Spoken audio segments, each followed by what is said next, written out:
It's become a quagmire atop the North Division in the Cal Ripken League. The Bethesda Big Train, Silver Spring Tacoma Thunderbolts, and the Olney Cropdusters all within a game of each other as we get further into this Cal Ripken season. Let's see if today's contest can unmuddy the waters as the Olney Cropdusters travel here to Shirley Povich Field to take on your Bethesda Big Train. Alongside Eliav Brooks Rubin, I'm Jackson Corcoran. Gibson Hurt is on the ones and twos over in the producer's booth. Should be a good one tonight between two teams playing some good ball as of late. Yeah, Big Train lost their first game in 2 weeks yesterday on the second half of a doubleheader after taking the first half to extend their win streak to 6 games. Their pitching struggled a little bit on the back end, but their hitting is as strong as ever. They nearly rallied in that one, and they've got a new arm on the mound tonight in Brett Renfro. Yeah, Brett Renfro had himself a very solid campaign at Virginia Tech this year through over 70 innings with an ERA below 4. He's on the mound today to start things off, and he'll face a starting lineup for the Olney Cropdusters. It looks like this, Eliav.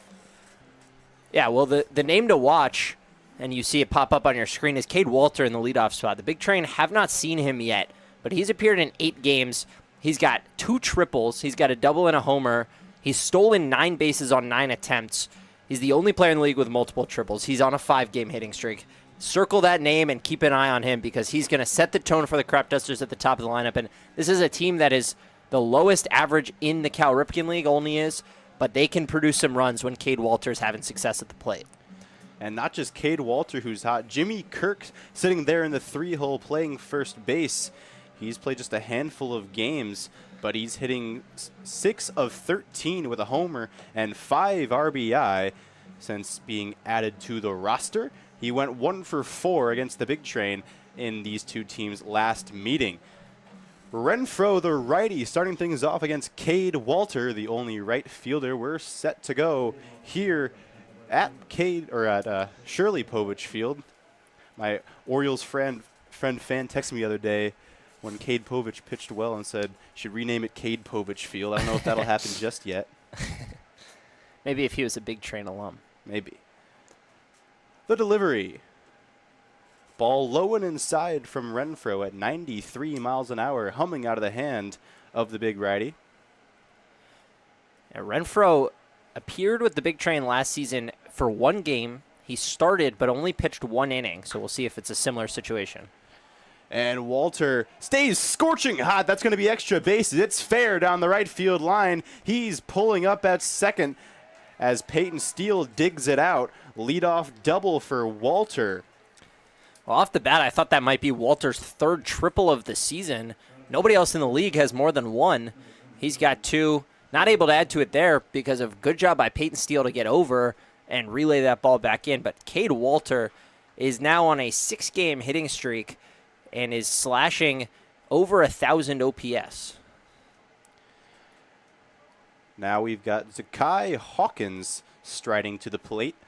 The Cropdusters shortstop hits from the right side against Renfro. Walter extends his lead off the 2-bag, and the first pitch is upstairs. For Renfro, a lot of innings worked this season at Virginia Tech, so probably he's stretched out at least a little bit. Started all 15 games he appeared in. However, hasn't pitched yet this summer, so it's been a while. Foul ball straight back. He's working with Dylan Murphy, who becomes the first Big Train catcher to appear in back-to-back games. The likelihood was that someone was going to do it for the first time today either way, as Murphy and Hawk both played in yesterday's twin bill. Yeah, well, it was going to be yesterday, but the Big Train had the day off Friday. Originally, Murphy was going to catch on Friday and then yesterday. But because the game on Friday got canceled, the Big Train played 2 yesterday, and now Dylan Murphy back in the lineup today. A few double dips on the schedule in these upcoming weeks. This upcoming week, I should say. Friday and Sunday. The Big Train will take on the DC Grays on the road on Friday. That was originally one of those games was scheduled for home, the other on the road. Now both will be away games. They're making it up by stealing a home game from Alexandria sometime next week. And then Sunday will be a home doubleheader against Southern Maryland. High chopper just foul. Good effort by Corbin trying to cut that off in fair territory. And that Southern Maryland doubleheader is an interesting one because that was the game we had suspended last Friday. That game was in the 3rd inning, so the first half of that doubleheader is going to be a 9-inning game that they'll pick up in the 3rd inning. The second half will be a 7-inning game. So a total of 14 innings either way, since I believe there was no outs in the 3rd when that game was suspended. Yeah, we'll runner on first, no outs in the top of the 3rd. Pitch is low, breaking ball just misses. But it'll end up being the same amount of time, same amount of baseball played as our last doubleheader, but in a very different fashion. That'll be a big one right now. The Senators and the Big Train lead their respective divisions. We'll see whether that's still the case on Sunday, but regardless, 2 of the better teams in this league. 2-2. Line drive center field. That's going to get down. Peltier cuts it off in the gap, throws it into second. He has no chance to get Walter, who crosses the plate on the RBI single by Zakai Hawkins. A tough start for Renfro. When he pitched last year in his lone appearance, faced the minimum, gave up a hit, but only faced 3 batters. So far already, first 2 guys in this beatable Cropdusters lineup picking up hits. Yeah, you said beatable. It's true. Despite the fact that they've scored 75 runs, they're hitting just 193 as a team. That's the worst mark in the Cal Ripken League. They've found ways to manufacture runs. They steal bags, 46 of them. But when it comes to hitting, it hasn't been their strong suit. Yeah, that 46 mark is second in the league. They're 5th in runs per game. You said 75 runs. They've also played more games than any other team in the league. They were able to get 2 games in over the course of the rainy week we had where the Big Train played none. But it's still been a struggle offensively, so exciting if you're a Cropdusters fan. Hawkins stealing. He'll slide into second safe. The throw skips into center field, but Peltier is the man on the spot to keep the shortstop from advancing any further. Well, that's bag number 6 for Zakai Hawkins, who has not been thrown out yet. So the top of this lineup, obviously we talked about how well Walter's hitting. Hawkins not hitting that well, although he is getting on base at a 375 clip coming into the day. But when the 2 of them find a way on, they are liable to swipe a bag. Rounded right back to Renfro. He looks over at Hawkins and decides to take the pertinent path over to first base. Jimmy Kirk is retired on a 1-3 putout. Hawkins moves over to third. It was good glove work by Renfro, but I thought he had a play at third. Maybe because it's so early in the game and it is a tag play, maybe he elects to go the safe route, and certainly picking up that first out will help him. But I thought there was a chance to gun down Hawkins over at third base. Now up is Carter Ritchie. Other than this man, the catcher position for Olney has been a black hole of offense. 2 for 33. Catcher's not named Ritchie, but Ritchie himself having a very solid year. Yeah, Carter Ritchie, 6 for 16 this season across 7 games. He's driven in 7. He's walked 7 times. He's been hit by more pitches than he's struck out. 4 HBPs to 3 Ks. The average at 375. The on base at 607. Cleanup hitter waggles the bat and swings through a breaking pitch from Renfro. A good job by Renfro to bounce back from those first 2 base hits. Gets a ground ball from the ever-dangerous Jimmy Kirk, Mr. Cropduster. And now ahead 0-2, a chance to punch out Carter Ritchie.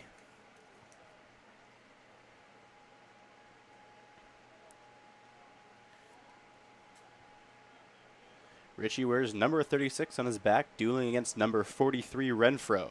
Got him swinging. Buries the cutter slider there and draws a whiff. A really good pitch, 3-pitch strikeout, just away from Carter Ritchie. There's a clear game plan going into that at bat, and it's pepper him with the fastball away, off speed away. Now for Austin Stalker, one of the best names in the Cal Ripken League. Batting from the left side against Renfro with 2 away. He takes strike 1 right down the middle. One of the better names, although the bat has not been one of the better bats so far, hitting just 136. But in 2 games against the Big Train, he's hitting 286. He's driven in 2, he scored 2, he's walked twice, and swiped a bag despite being a slower first baseman who is, I believe, DHing today. Yo 1, cut on and missed. Yeah, he's 1 for 15 against teams not named the Bethesda Big Train. Renfro running it up. The fastball before that breaking ball on the swing and miss was 95 miles an hour, the firmest pitch we've seen from a Bethesda arm this year. Fly ball left field heading towards Josh Skoronski. 96 off the hand, just 78 off the bat, and it's an easy play for the left fielder. After 1, it's 1-0 Cropdusters. We'll send you to Quincy Bell, who has a recap of yesterday's action. After winning Game 1 of a doubleheader yesterday against the Silver Spring Tacoma Thunderbolts, the Big Train failed to get the sweep, dropping Game 2 7-5, which ended what was a 6-game winning streak for the Big Train. They started the season 1-3, got all the way up to 7-3. Silver Spring pitched very strong early and had the bats hot early. Silver Spring out to a 7-1 lead early, but late in the game, the Big Train made it interesting. Parker Corbin hit this 3 RBI double to cut the lead to 7-4. 2 outs. Bases are loaded. Parker Corbin at the dish. The 3-2 pitch is flown deep into center field. That is headed back, and it is caught by Caleb Sturdivant, and then he drops it. He hit it to the wall and dropped it, and that'll be a 3 RBI double for Parker Corbin. Oh my goodness. The Big Train were able to push across one more run in the last inning, but it ultimately wasn't enough. 7-5, the T-Bolts win. Tonight they take on the Olney Cropdusters on Jewish Heritage Night. Out here in right field, the Big Train have retired number 5 for Hank Greenberg, one of the most famous Jewish baseball players there ever was. We now send you back to the broadcast.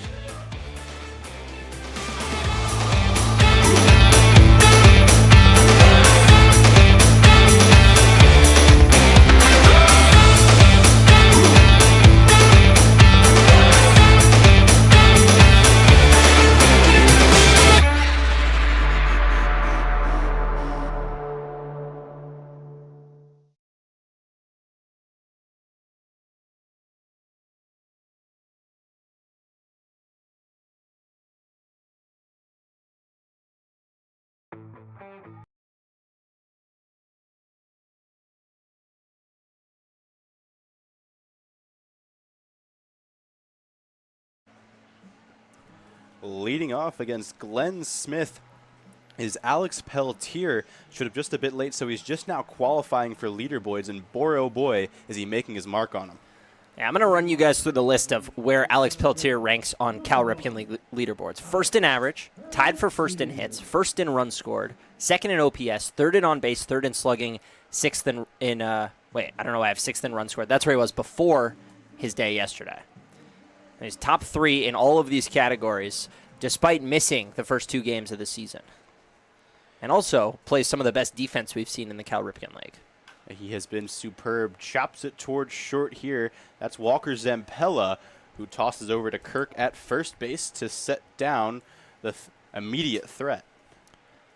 Now, Pelletier yesterday was dynamite. He went 5 for 7 across the doubleheader, including 4 for 4 in the first game. He scored twice. He drove in 3 runs, and he swiped 3 bags. So really big, important first out for Glenn Smith.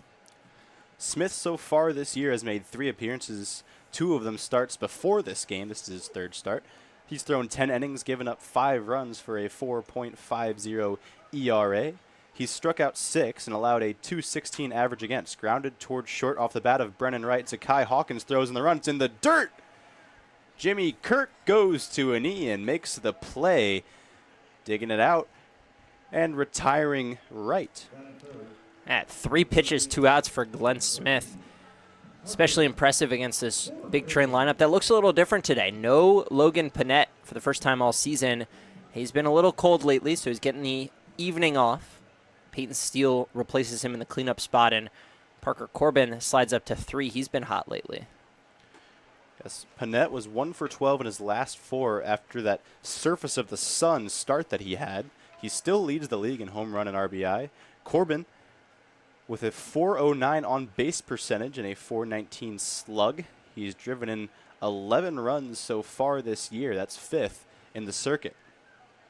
The 1-1 to him, low and inside, ball 2. And don't let the 226 average fool you. Parker Corbin is one of the better hitters on this Big Train team. He comes through with extra base hits in big spots. He's got 4 of those. He, including a 3-run double yesterday to try to mount a Big Train comeback. And he walks a ton. 7 walks, 4 hit by pitches to get that on base above 400. Glenn Smith works quickly, comes in with the 2-2. Waved at and missed by Parker Corbin. Smith sets down the Big Train 1-2-3 in the bottom of the 1st. Cropdusters lead after 1.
Two Fighting Irish due up for the Olney Cropdusters wearing their burnished gold helmets.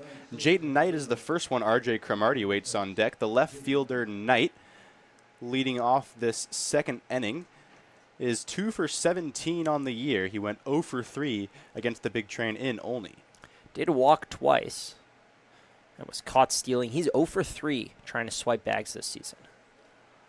The native of Winston-Salem takes ball 1. Appeared in 2 games at Notre Dame. Went 0 for 1. Was hit by a pitch, grounded into double play, and made an error on his only defensive opportunity. Renfro unfurls and drops in a picture-perfect slider for strike 1. Knight was hitless in his first 4 games this season, and each of his 2 hits coming in the last 2. So maybe the bat's starting to heat up just a little bit.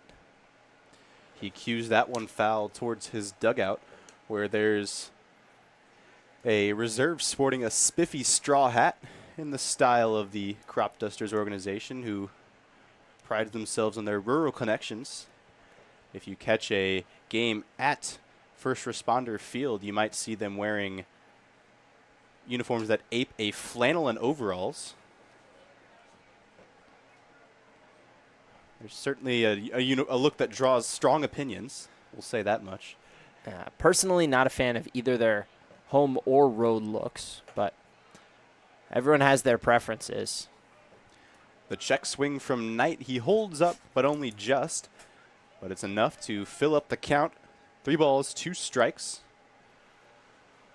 Renfroe looking to avoid the walk, something that plagued Big Train pitching in the doubleheader. 15 bases on balls in those 2 games. The 3-2, swing and a foul into the protective netting that keeps our full house from being injured. A lot of fans in the stands for Jewish Heritage Night tonight. We had 10 first pitches, but 2 in particular, one thrown out by Team Israel pitcher Shlomo Lipetz, and one thrown out by Jewish MLB trainer Barry Weinberg, who's worked with thousands of Major League and minor league baseball players over the years, including Albert Pujols, as he was telling us pregame. A star-studded affair here at Shirley Povich Field. Called strike 3. Breaking ball taken by Knight. Punch out number 2 by Renfroe. And the strikeout has been the calling card for Bethesda pitching this year, Eliav. Yeah, number 1 in the league in strikeouts. It's helped them escape a lot of jams. As you talked about, the walks have been the bugaboo, but the strikeouts have been, the number 1 way they've been able to escape a lot of those potential disaster innings. First pitch to Ardre Cromartie is eye high for ball 1. Yesterday, in the first half of the doubleheader, they struck out just 5, but in the second half, 8 strikeouts among the pitching staff despite the loss. Cromartie, the switch hitter from South Bend itself, hometown kid for the Fighting Irish. Rare breed in today's baseball game, the switchy. At the very least, a switchy who can do it well from both sides of the plate. One thing Cromartie certainly does well is run like the wind. He's 6 for 6 on stealing bags. He checks his swing and is sawed off into the netting once again. And that's despite just 4 hits and 4 walks. So he's only been on 8 times all season long across 7 games. But more or less every single time he gets on, he's liable to swipe a bag. He's done it. I'm not sure if it's 6 out of 7 or maybe he swiped second and third the same time. But regardless, it's a pretty good rate of stolen bags per on base.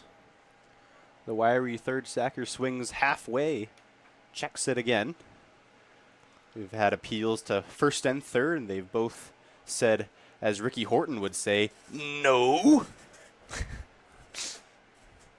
Ricky Horton, the St. Louis Cardinals radio color man.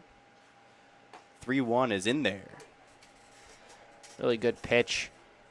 Renfroe is dialing up the fastball harder than we've seen Big Train pitchers throw it, but that off-speed pitch, when he's landing it, that's kind of what's made him dangerous since those first 2 hits. Swing and a miss. 3 strikeouts out of his last 4 batters, and he's retired now 5 in a row after back-to-back hard-hit knocks. And again, the off-speed stuff. This one, a slider at 85 miles an hour that just ran towards that back foot of Ardre Cromartie, and he just had to flail at it. Really had no shot at hitting it. Here comes Brian Scott, the Cropdusters' answer to Alex Peltier in center field.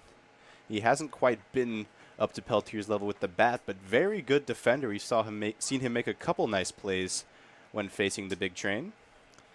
Yeah, well, the bat hasn't been bad. He's hitting 286, 709 OPS, but just not Alex Peltier level. But then again, there's maybe one center fielder in this league who can match Peltier, and that's Jaden Brown with the Gaithersburg Giants.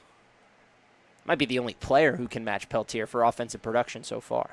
A swing for swing, about the only guy whose numbers look even similar at this point in the season. That pitch is a strike to the native of Olney, Maryland itself. He's 2 for 6 with 2 runs scored against the Big Train, Brian Scott. Scott's been very effective against the Big Train. He's been on 5 times in 9 tries. A couple of runs batted in, a couple of runs scored. He gets a sliver of that one, and the count remains 1-2, 95 miles an hour just below the zone. On this hot and muggy night in Maryland, the heat from Renfroe even outstripping the heat on the temperature gauge. Maybe not at the peak of the day, but by the 7 p.m. hour, certainly. Good spot from Renfro. Well presented by Murphy, but our 3D zone says that was a good call by our home plate umpire to even up our count. The pitch. Outside. Scott making Renfro work here. He's gone from way down to a full count.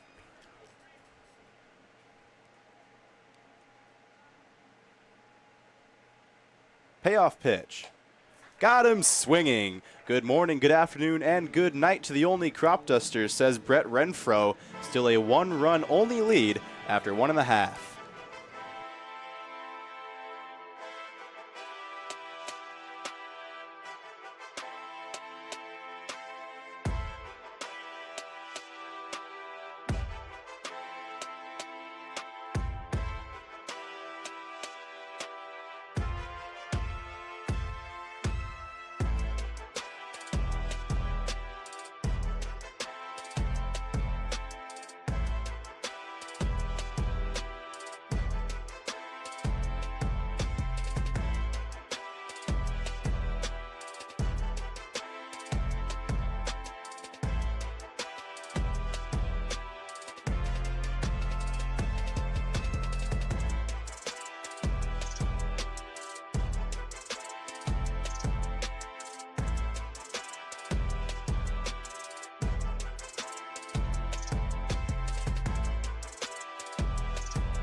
Wednesday, June 25th versus the Gaithersburg Giants is our BCC Baseball and Washington Capitals night here at Shirley Povich Field. We'll celebrate our amazing host families who support our players all season long.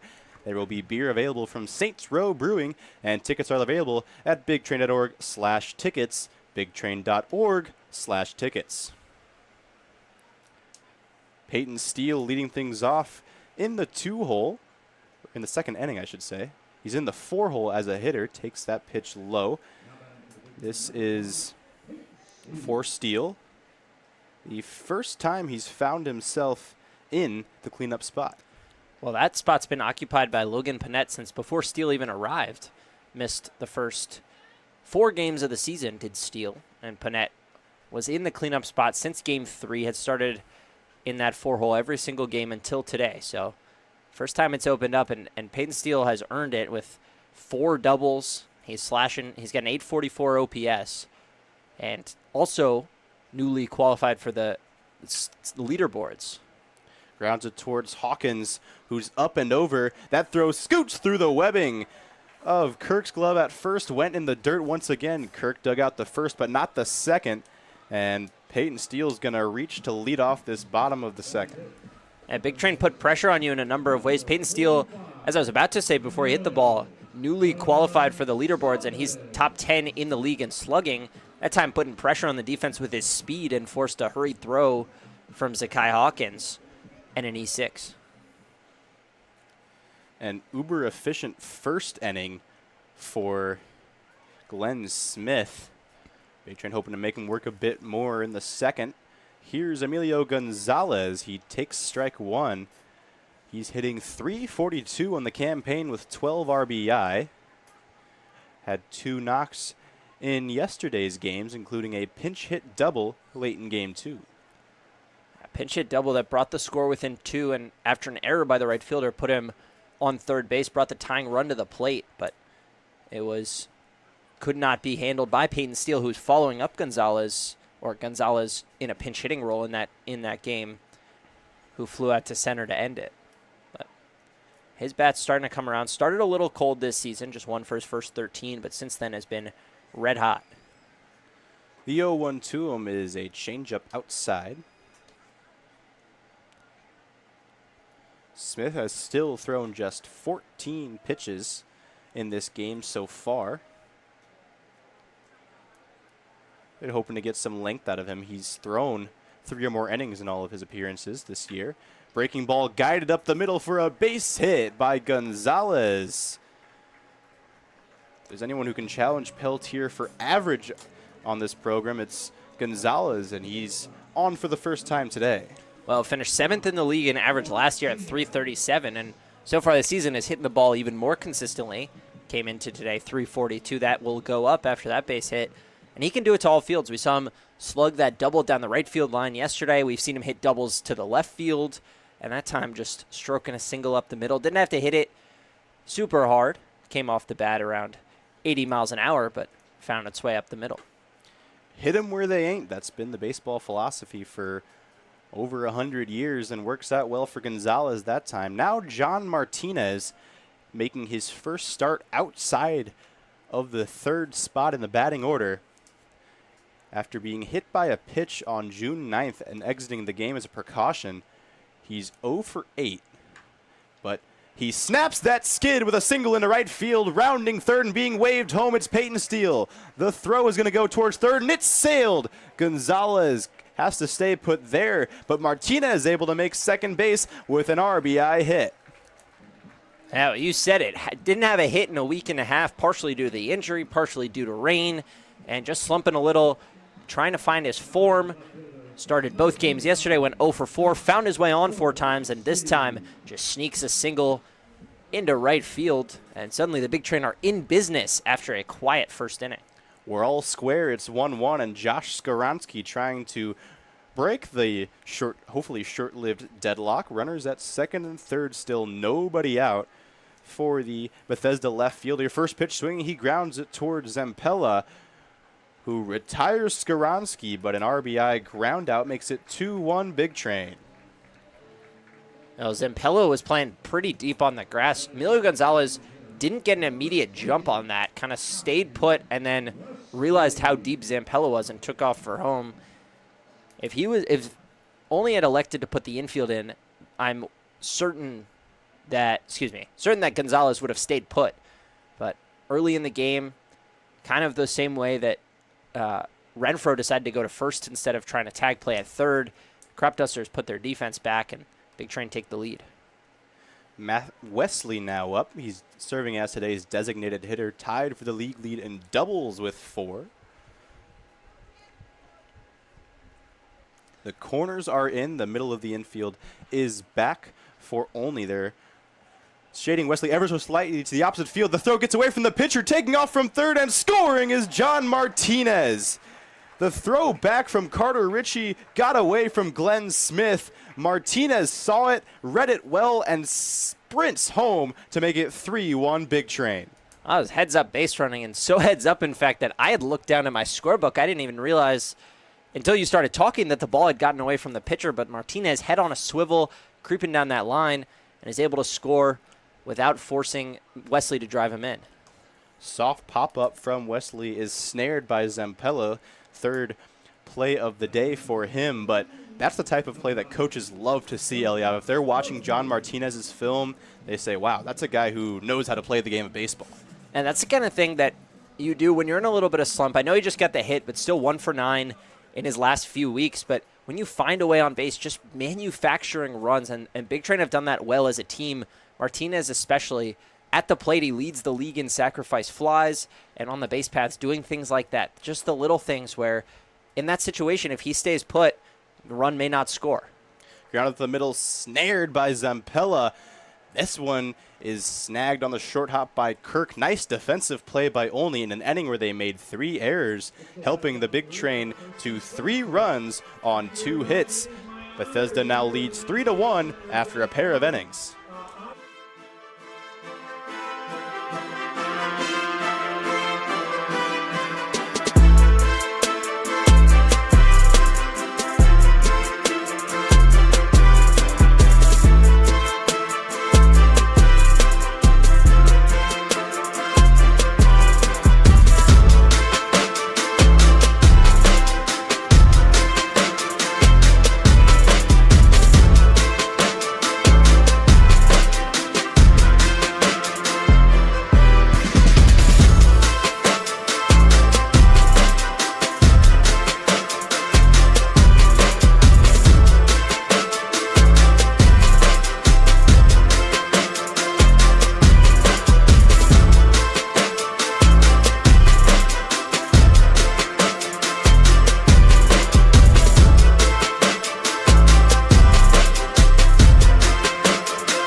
here comes Michael Deviney. He's replacing Brett Renfro after 2 workmanlike innings. 2 innings, 2 hits, 1 run, 4 strikeouts for the Hokie. And now here comes the Green Wave. Deviney, the young right-hander out of Tulane, throws his first pitch low and away. Has not tossed since the Gaithersburg game on June the 7th, but that's not for a lack of performance, Eliav. Yeah, he was a tough luck loser in that Gaithersburg game. Went 3 innings, 4 hits, 2 runs, 5 strikeouts. In a game the Big Train allowed 11 runs. He was maybe their best pitcher, just unfortunately gave up the lead in a game that was 9-9 when he entered, allowed it to be 11-9, and then Big Train could only make it 11-10. And his first time out, pitched 1.1 scoreless on opening day, so he's been pretty sharp this season. Record of 0-1 doesn't really reflect that, but the ERA and the 6 strikeouts in 4 1/3 do. That's sent out to deep left field by Zampella. It's back, it's at the track, and that ball is gone. Walker Zampella greets Deviney by depositing a slider over the left field wall, and it's now 3-2 Big Train. Well, the Big Train were one of the 2 final teams not to allow a home run until yesterday, where Brady Grimes went yard against the Big Train in the second half of the doubleheader. Walker Zampella said, "I'll match that." Hits that one high and far. Came off the bat at 96. Went about 350 feet. Zampella having himself a busy day, made 3 defensive plays in the bottom of the second, including a very nice one to conclude the inning, and as so often happens, led off the inning and continued the good feeling with the long home run. He's now 4 for 13 on the season. That ground ball is towards first base from Cade Walter. It's fielded on the high hop by Gonzalez, who toes the bag for out number 1. Good range by Gonzalez. That ball was trying to skirt down the line. Gonzalez able to sneak over, and as the lefty, that's one of the few plays where it's more advantageous to be a right-handed first baseman. Gonzalez had to reach across his body to snag that, but able to do so and carry his momentum to first base. First pitch to Zakai Hawkins is high, but Gonzalez, not an absurd athlete, but does a whole lot of things right over at the first base bag. Very solid defender over there. That pitch is inside near the elbow of Hawkins, and it clipped him. He'll take first base with 1 out. A little bit of tough luck for Deviney. Hawkins right on top of the plate. That was a pitch that was inside, but not crazily so. Just unfortunate that it ran to the part of Zakai Hawkins' stance that was leaning the farthest over, and that's the front elbow. And the shortstop from Las Cruces has swiped 5 bags this year. Jimmy Kirk returns to the batter's box. He's 0 for 1 with a ground out back to Renfro in the first. That pitch is sent towards right at second base. Backhand shovel to Martinez. Double play. 4-6-3. The 9th twin killing for the Big Train this year ends the top of the 3rd. It's now 3-2 Bethesda.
the second.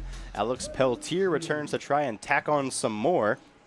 He's leading off this inning. It's Peltier right and Corbin due up. They were set down in order back in the first by Glenn Smith. All 3 runs charged to Smith were unearned, courtesy of 3 errors made by the Cropdusters. 1 by the shortstop Hawkins on the throw, then a throwing error by the right fielder Walter, and then Smith himself making an error that allowed Martinez to score. And that error from Smith more mental than anything. The throw was a bit high from Richie, just back to him on the mound. He let it clank off his glove and then was slow to get back to it. Looped into right field by Peltier. Sliding grab by Cade Walter. Nice catch. Robs Peltier of extra bases. And if that scoots by Walter, Peltier has a chance at 3, maybe 4. Yeah, well, Peltier, one of the fastest guys in the league, and off the bat, I thought that was trailing and dropping. But Cade Walter, his counterpart in the speed department, this leading stolen base man for Olney, showing off the speed in the outfield. Got a really nice jump on that. Heading towards the line and in. It's a tough play. But you were talking about how on the Gonzalez ground ball last inning, how it helps to be a righty in that situation. Helps to be a righty there, too, because he was moving to his glove side, got a little extra extension and made the grab. Ground ball up the middle, fielded there by Zampella, throws on the run, and retires Brennan Wright. Walker Zampella having an excellent day on the field and at the plate. As Zampella now has 4 assists to go with his putout on the pop-up by Wesley, and that's not to mention his home run. This guy is all over the place in this box score. A day to remember for the East Stroudsburg University product. And only the top of the 3rd inning. Here's Parker Corbin. He takes a ball low and inside. Whiffed last time at the plate, facing Smith for the second time. As Smith looks to make the top 3 of this lineup 0 for 6 combined. That would be quite the feat. Beginning of the Big Train lineup, tough to set down. Yeah, with the way they've been hitting, Peltier and Corbin especially, the fact that Wright's been on base in every single game that he's played in, to retire them 6 out of 6 would be remarkable.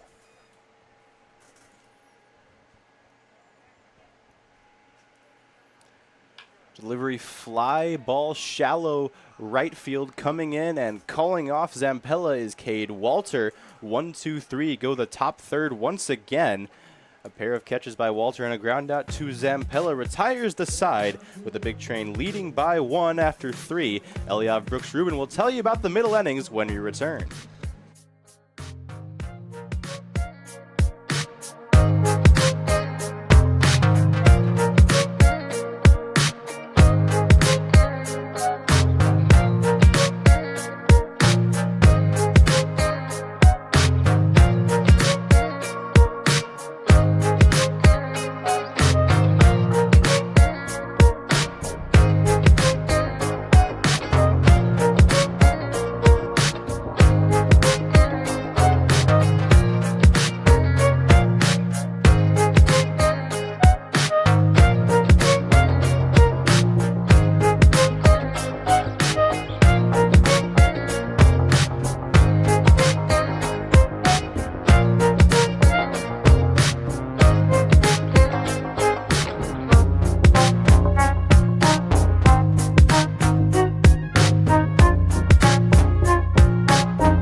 Michael Devaney back out for his 2nd inning of work.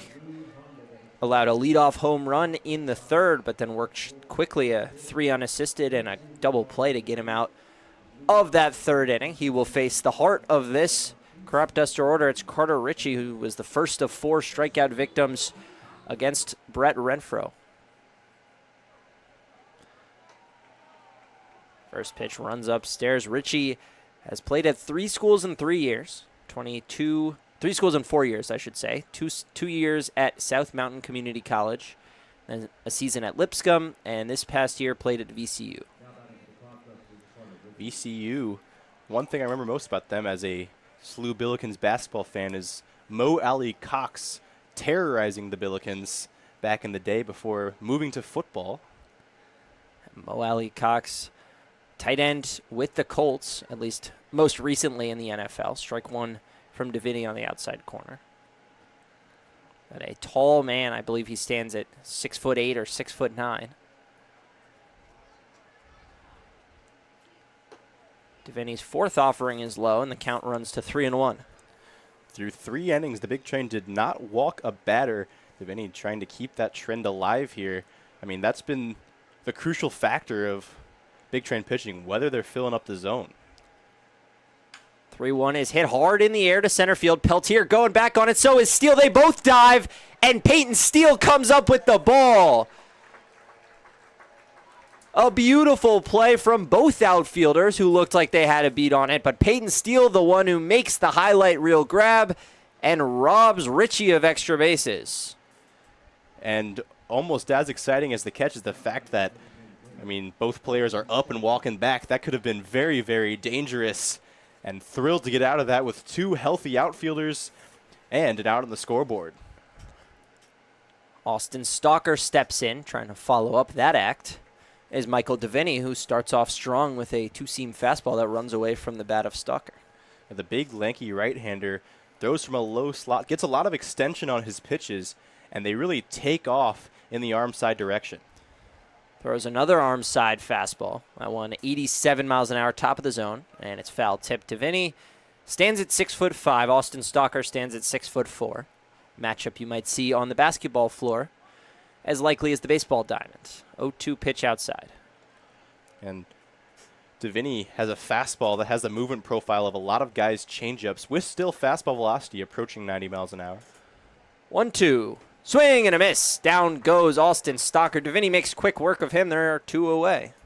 And there was the changeup proper. Still runs away from the barrel of lefties like Stalker, but drops about an inch.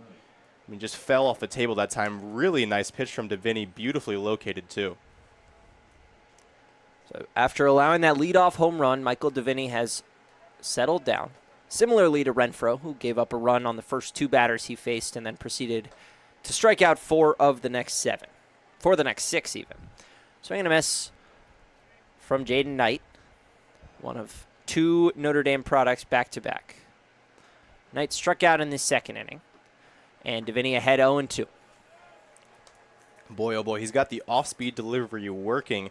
It's just diving away from these hitters. That one fooled Knight. He thought it was a fastball out of the hand and was a day and a half early. 0-2 in there. Jaden Knight rung up on strikes, a pitch on the outside part of the plate. Michael Diviney's got back-to-back strikeouts, and he is through the 4th. Big Train still lead 3-2.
Glenn Smith out for his 4th inning of work, looking to match his longest outing of the season. And he will take on the middle of this big train order, Steele, Gonzalez, Martinez, who combined to score all 3 runs against Smith in the 2nd.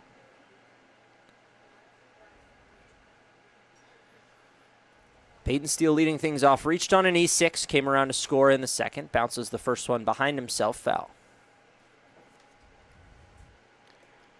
Steele, he's established himself as a middle of the order hitter for this team. He just has a box presence like few guys do. Grounds 1 to 3rd.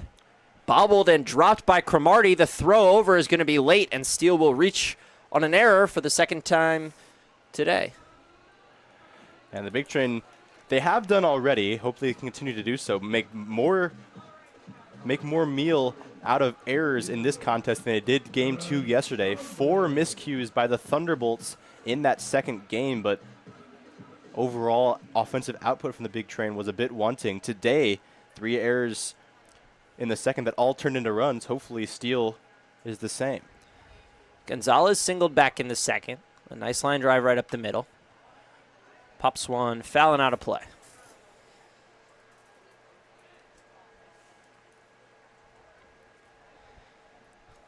Emilio Gonzalez, the FAU product, second team All League Cal Ripken last season. Appeared in 31 games with the big train.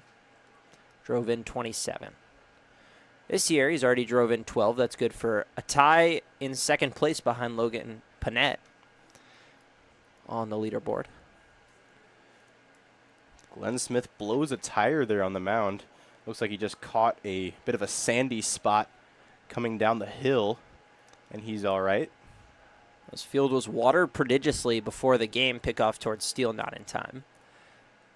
With how rainy it was last week, a little surprising to see how quickly it's dried up, but because of the heat, when the rain's not coming, these dirt gets hard pretty quickly. So a lot of water on the field and maybe just creating too much of a soft spot for Smith on the dirt. Ball 2 just misses on the outside part of the plate. And it's all relative. Every pitcher's using the same mound, which you sometimes don't think about. If Michael Deviney's landing spot is an inch away from Glenn Smith's, you're landing at an awkward angle in Deviney and Renfro's foothole. And would likely be expecting their landing spots to be a little different since Deviney stands at 6'4". Glenn Smith listed at just 5'10". Out of Richmond, had a save, 2-0 record, 13 appearances with the Spiders. Behind the count, 3-1 to Gonzalez. He kicks, he deals, and tosses. Strike 2 on the outside part of the plate. Emilio Gonzalez was ready to head down to first base. And has to get back in, takes the deep breath before returning to the batter's box, getting himself back in the hitting headspace. Full count pitch from Smith to Gonzalez. Fouled away, we'll do it again. Yeah, strong at-bat by Gonzalez. That's what he does. Puts in long, strong at-bats. He works counts and does not strike out very often. For a big first baseman, he's got very, very good bat control. 7th pitch of the at-bat set to come. And that one pops high for ball 4. Emilio Gonzalez on to first. Peyton Steele heads for 2nd. And Glenn Smith has had heaps of trouble with the middle third of the big train lineup. Steele, Gonzalez, and Martinez have reached every time they've come to the plate, all 5, while the top 3 and bottom 3 are combined 0 for 9. 2 of those not Smith's fault, an E6 and an E5. Both times he's faced Steele, but Gonzalez a single and a walk, and here's Martinez, who drove in Steele with an RBI single, just flared past the glove of Jimmy Kirk the first time up. 0 for 8, not quite a full-fledged slump, so hopefully that single helps break it out before it really becomes one. He ended a streak of 3 games without a hit.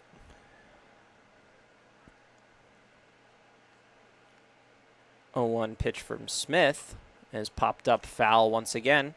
First time these two teams met all the way back on June 5th. John Martinez was 1 for 4. He walked, he stole a bag, was injured for their second matchup.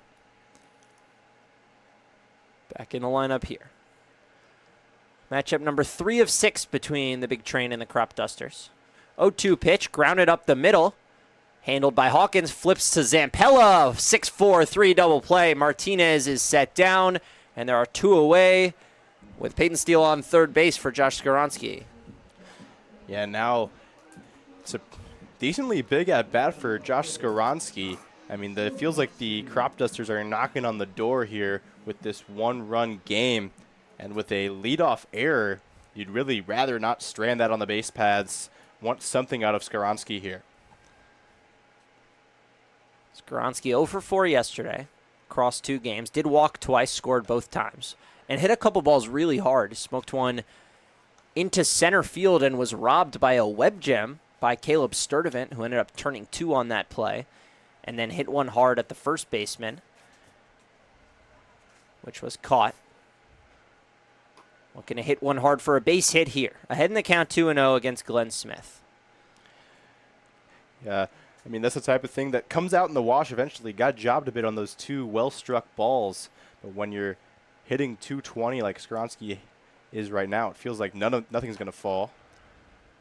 Skoronsky still looking for that breakout. Last year with the Big Train hit 255, 878 OPS, 3 doubles, 3 homers. This year, it's just a 640 OPS and a single double, but had a really good season at Winthrop, Jackson. Yeah, he's got 60 grade power. We're just waiting for him to flash it this season. Strike 1 on the 3-0 pitch. Skoronsky will have the green light on the 3-1.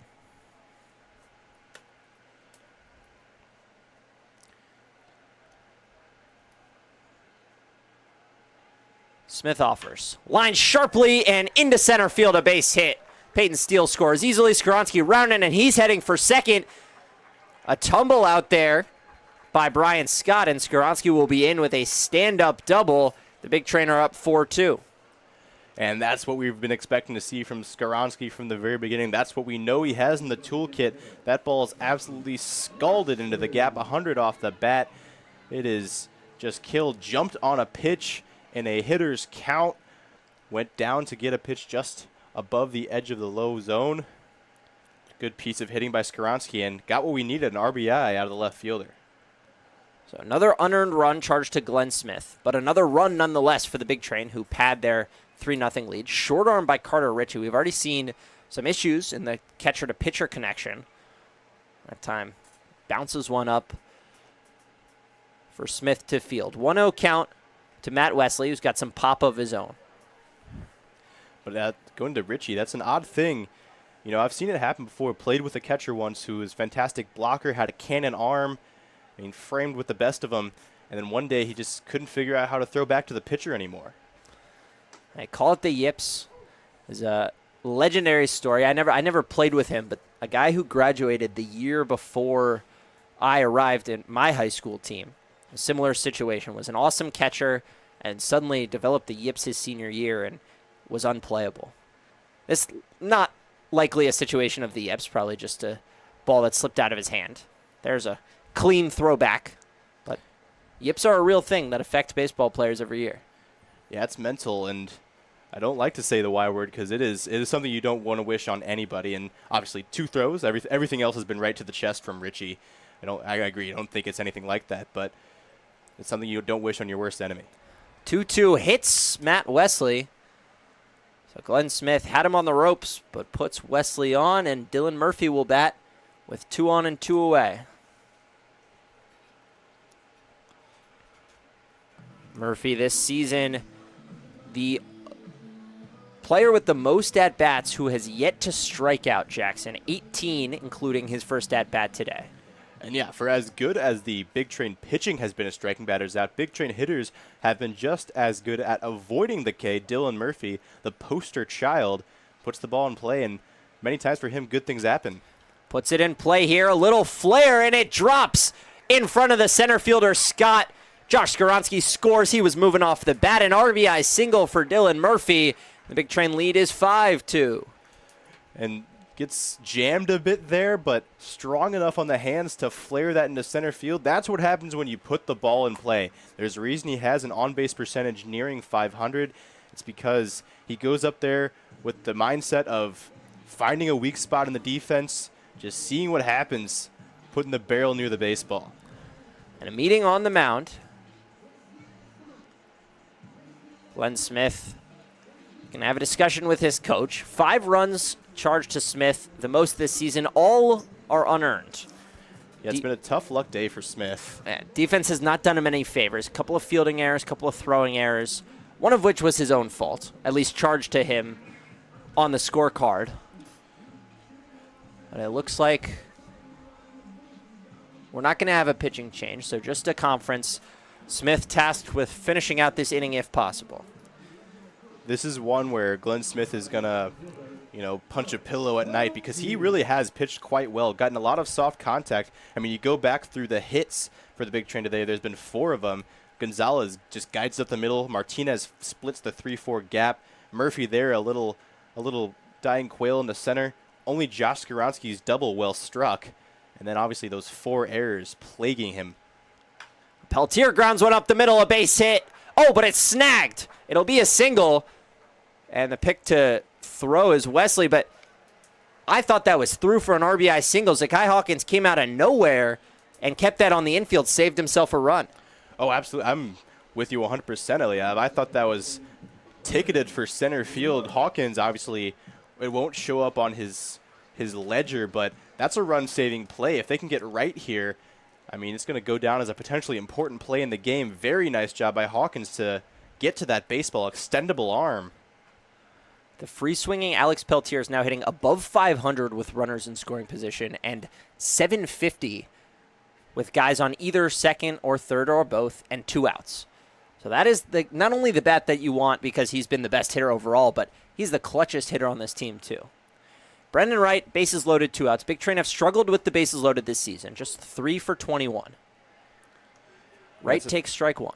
It's a number you want to improve, but we've talked about it before. They've done a great job at putting in quality at-bats with bases loaded. I mean, they're earning walks, they're picking up sac flies, they're getting runs in, just waiting for the hit. Sac fly not in play here with 2 away. The walk obviously still a factor.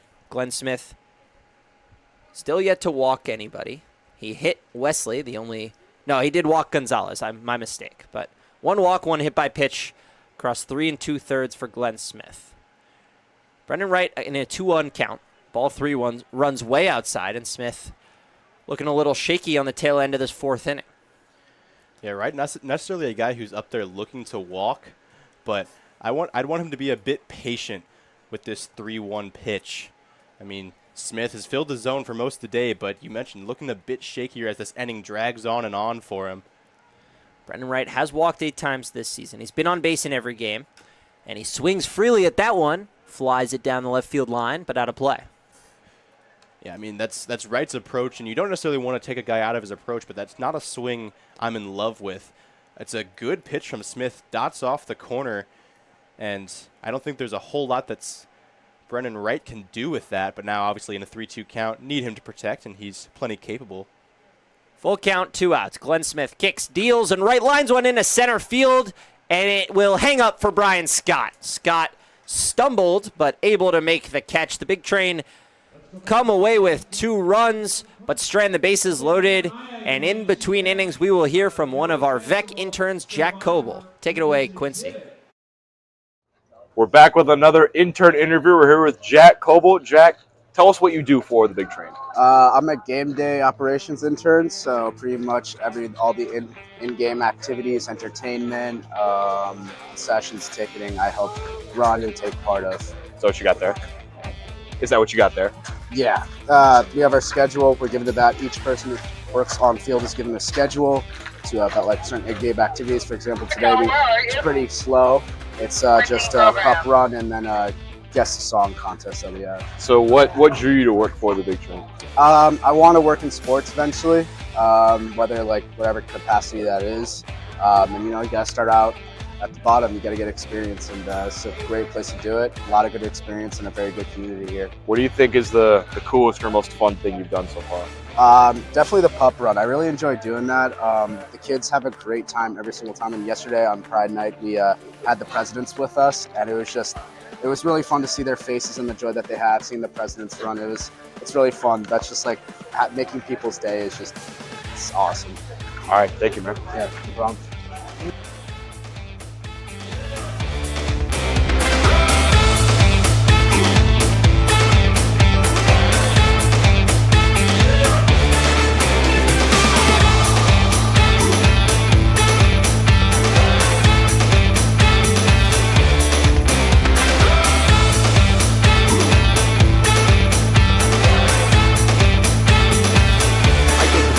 For his third inning of work, he has looked sharp since allowing the leadoff home run in the third inning. He'll take on the bottom third of this Cropduster lineup. R.J. Cromartie, Brian Scott, who made the nice play to end the inning, and Walker Zampella, the home run hitter. Devaney stands tall on the mound. Cromartie squares to bunt and fouls it straight back. Yeah, Devaney, came in this game like a office worker pre-coffee, hadn't pitched in a long time, and then splashed some cold water on his face when Walker Zampella went yard. And since then, he's been pretty dynamic out there on the mound. Has looked very sharp, has retired, has faced the minimum since then, has just hit R.J. Cromartie. Did hit Zakai Hawkins in the third, retired him on a 4-6-3 double play. Now hits his second batter, and R.J. Cromartie will be on to start the fifth, and he's 6 of 6 on stolen bases. Not so sure about that one.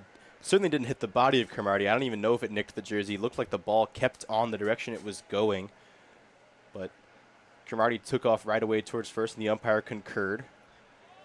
Devaney's first pitch to Brian Scott is inside. Scott has decent wheels on him. Be tough to get him to ground into a double play here.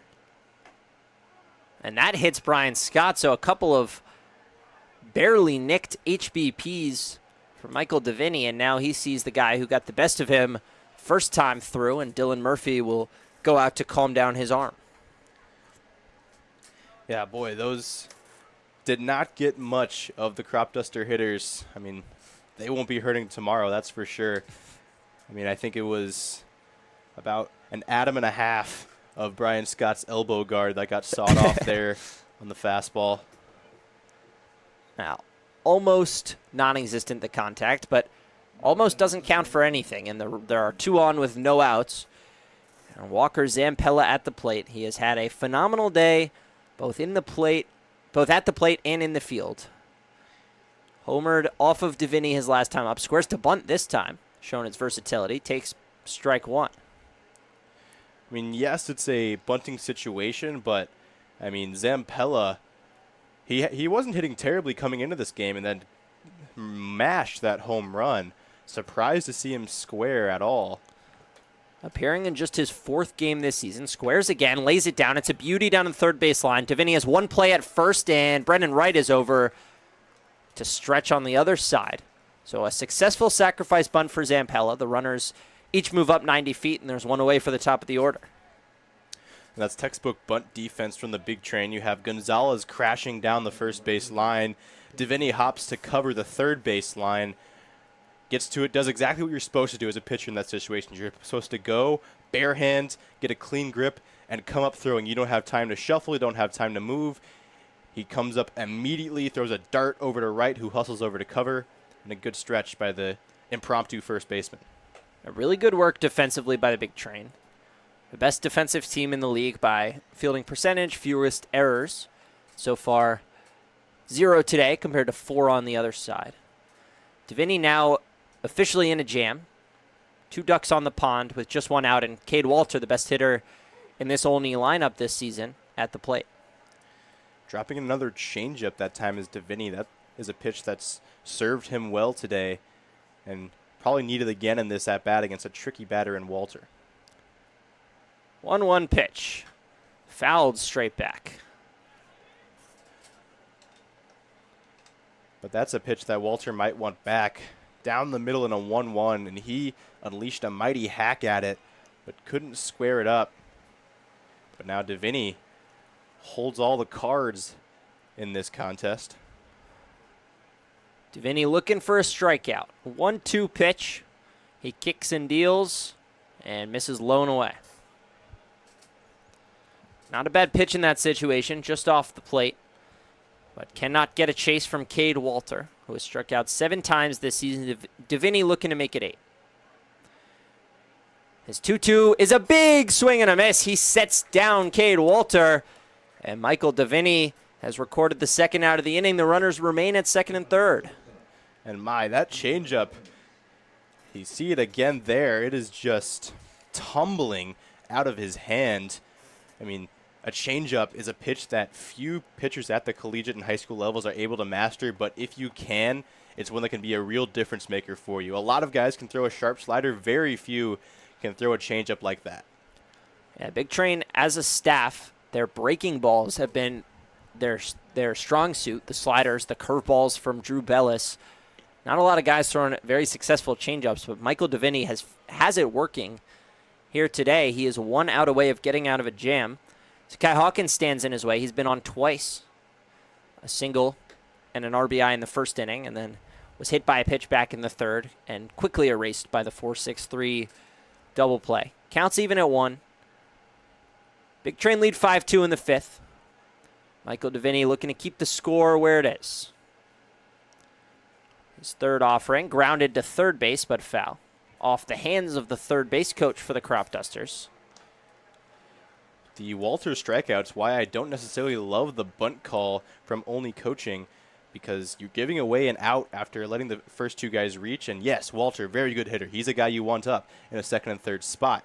But now you have 2 outs, and Hawkins is in a hole. Well, Hawkins still in a hole with count evens at 2. 2 balls, 2 strikes, 2 outs. Couple of guys on base.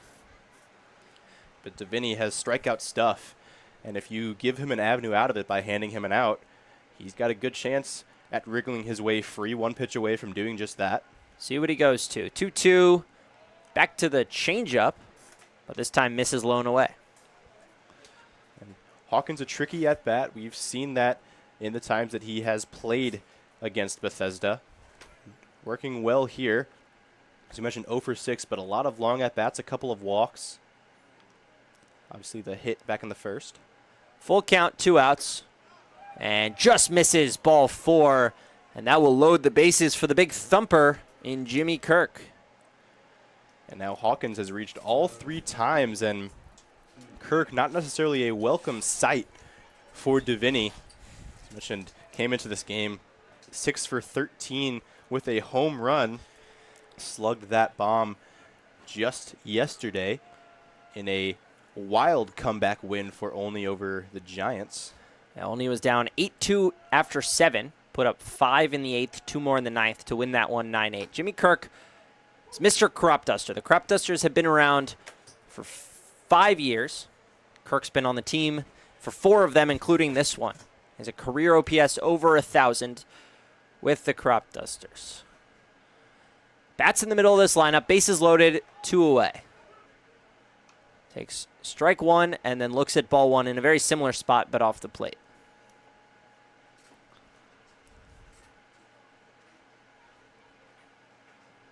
Deviney looking to escape a jam of his own creation. 1-1 pitch, misses low and away.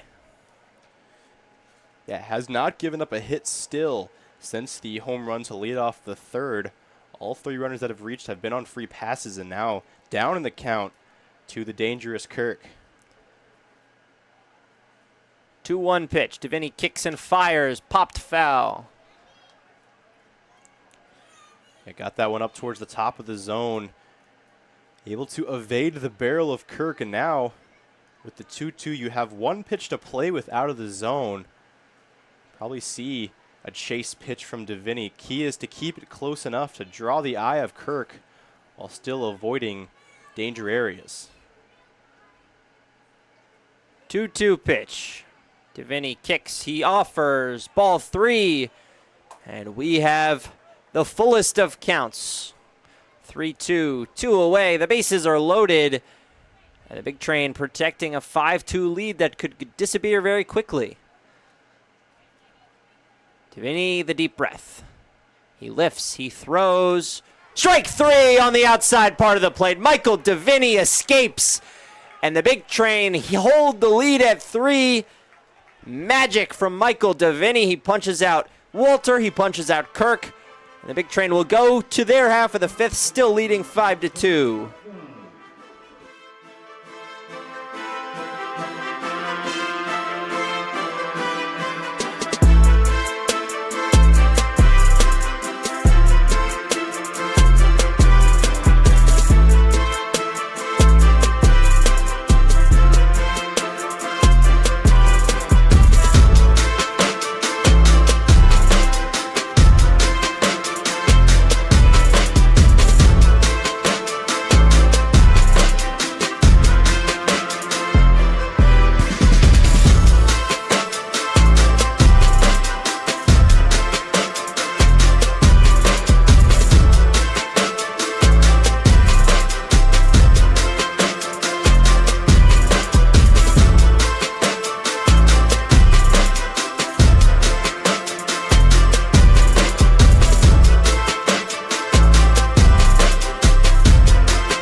To pitch for the Cropdusters is Gabe Beschloss, the crossfire lefty, standing at 6'2", 213 pounds. Jackson, what can you tell me about him? Yeah, Gabe Beschloss shares a college ball club with Alex Peltier. He's an East Carolina Pirate. He had a very nice outing the last time he went out there. 2 scoreless innings, striking out 4 against the Gaithersburg Giants back on June 15th. His first one wasn't quite as good, so that's giving him a 9 ERA on the season, but he's got strikeout stuff, 6 Ks and 5 innings of work overall. We'll get a chance against Parker Corbin, who has struggled against lefties. This is going to be tough for the left-handed bats in this big train lineup to hit because of the crossfire nature from where he pitches. That ball is getting released for most of them behind where they are hitting. Parker Corbin stares at strike one. 0 for 2 today. A strikeout in the first, a flyout in the third. And Beschloss does a good job at hiding the baseball. You can see him kind of scrunch himself together there, holds the ball, behind the body, especially to lefties, for a very long time. You're not seeing it until he uncoils and heads towards you, and he's still all arms and legs. Tough to pick up. Corbin lines one, but bouncing towards Hawkins. Easy throw over to first for the first out. But in the same vein, sometimes a delivery that can make it so hard on lefties makes it a bit easier for righties. Sometimes that coiling delivery allows righties to pick up the ball even a bit sooner, and crossfire breaking balls to opposite-handed hitters often spin themselves right into the barrel just by their nature. Beschloss is going to have to be careful he doesn't leave any breaking balls over the plate to the righties in this lineup. Peyton Steele, John Martinez, Matthew Wesley, all possibly could hit in this inning, and depending how long Beschloss is out there, Alex Peltier. Strike one to Peyton Steele. Beschloss appeared 15 times with East Carolina, 13.09 ERA. But ahead in the count 1-2 to Peyton Steele.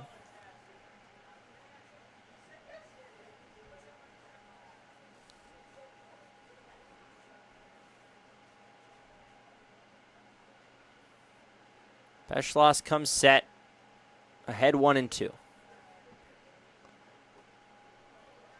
Ball 2 in the dirt, and count evens. Steele having reached twice on errors. I mean, Big Train have seen today, just finding the way to put it between those white lines. Ends up with you on first a whole lot of the time. 2-2 pitch, popped away.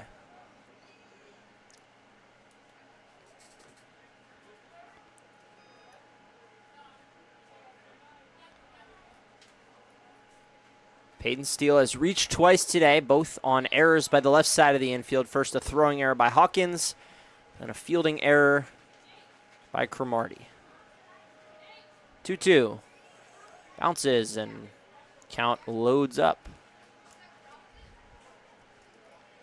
Just one strikeout as a team for Bethesda today. That's been their calling card. And Steele looking to do the same. Full count pitch. Gabe Beschloss, the 7th of the at-bat, and gets Steele to strike out. Just the second strikeout of the day for the Big Train. First credited to Beschloss. There are 2 away. Yeah, Beschloss, credit him in that at-bat. Just stayed around the zone against a tough hitter and then has the willingness to challenge Steele in a 3-2. Your best against my best. Throws a fastball near the top of the zone and happens to beat Steele that time. It's a good pitch in a timely spot. Emilio Gonzalez steps in, another lefty in this Big Train lineup. Gonzalez, the only man in this lineup to reach twice, of his own skills and talents. A single and a run scored and then a walk. Strike one over the outside part of the plate.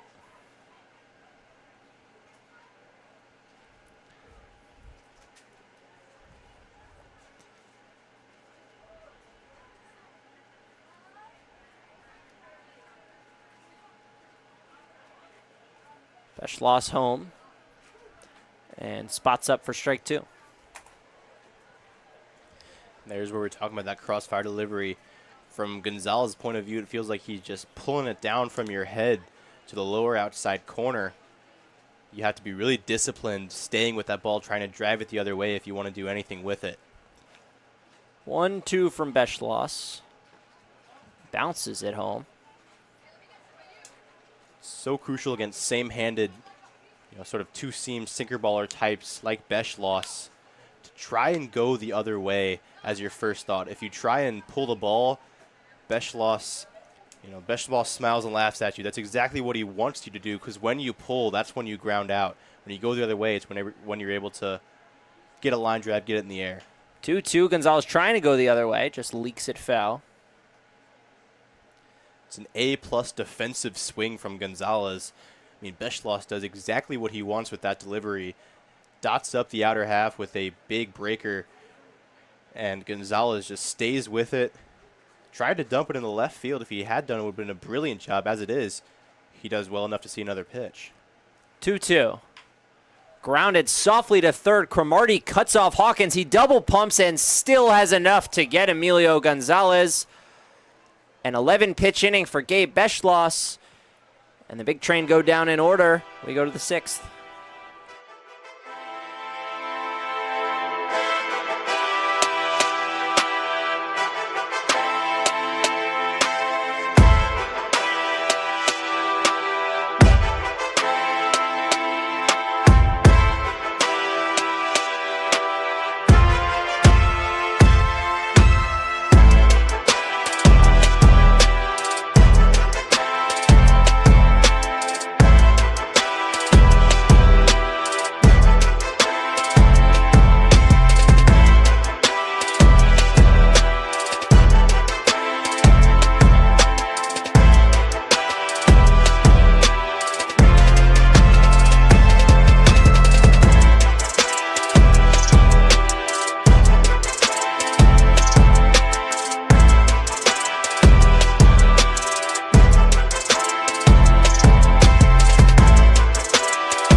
Train still protecting a 5-2 lead, and Michael Deviney is allowed to go back out there for his 4th inning of work, escaped his own jam. Bases loaded with 2 outs in the 5th. He hit 2, walked a guy, but none came across after he punched out Jimmy Kirk. Taking on the middle of this order, Carter Ritchie will be first up in the 6th. First pitch misses way outside. But Deviney, I mean, doing a brilliant job as a sort of follower in today's game. Renfroe was never going to go too deep with this being his first outing of the summer. Deviney coming in and bridging the gap with the late inning relievers. Gets a wave and a miss from Ritchie.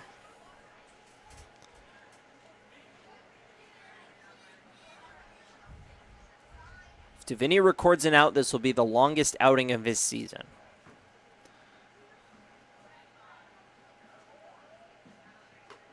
High on Ritchie.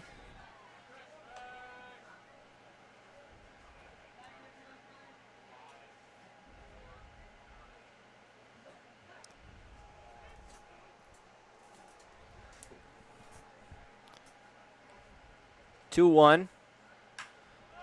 Flown into center field and deep. Peltier going back at the wall. And it's gone. Carter Ritchie, a home run to dead center field. And the Cropdusters have their 2nd of the game. It's 5-3. It's Ritchie's first of the season, and it's a fastball center cut. I mean, Ritchie does really well with that. I mean, it's a deep park to center with that wall towering over the center fielder Peltier. Have to really get a hold of one to send it out to center at Povich. Ritchie does exactly that. And hopefully, just like he did after Zampella's bomb, Deviney able to settle in and get the next 3. 2 solo shots allowed by Michael Deviney. Big Train still lead 5-2. This one lashed the other way. Back on it is Skaronski.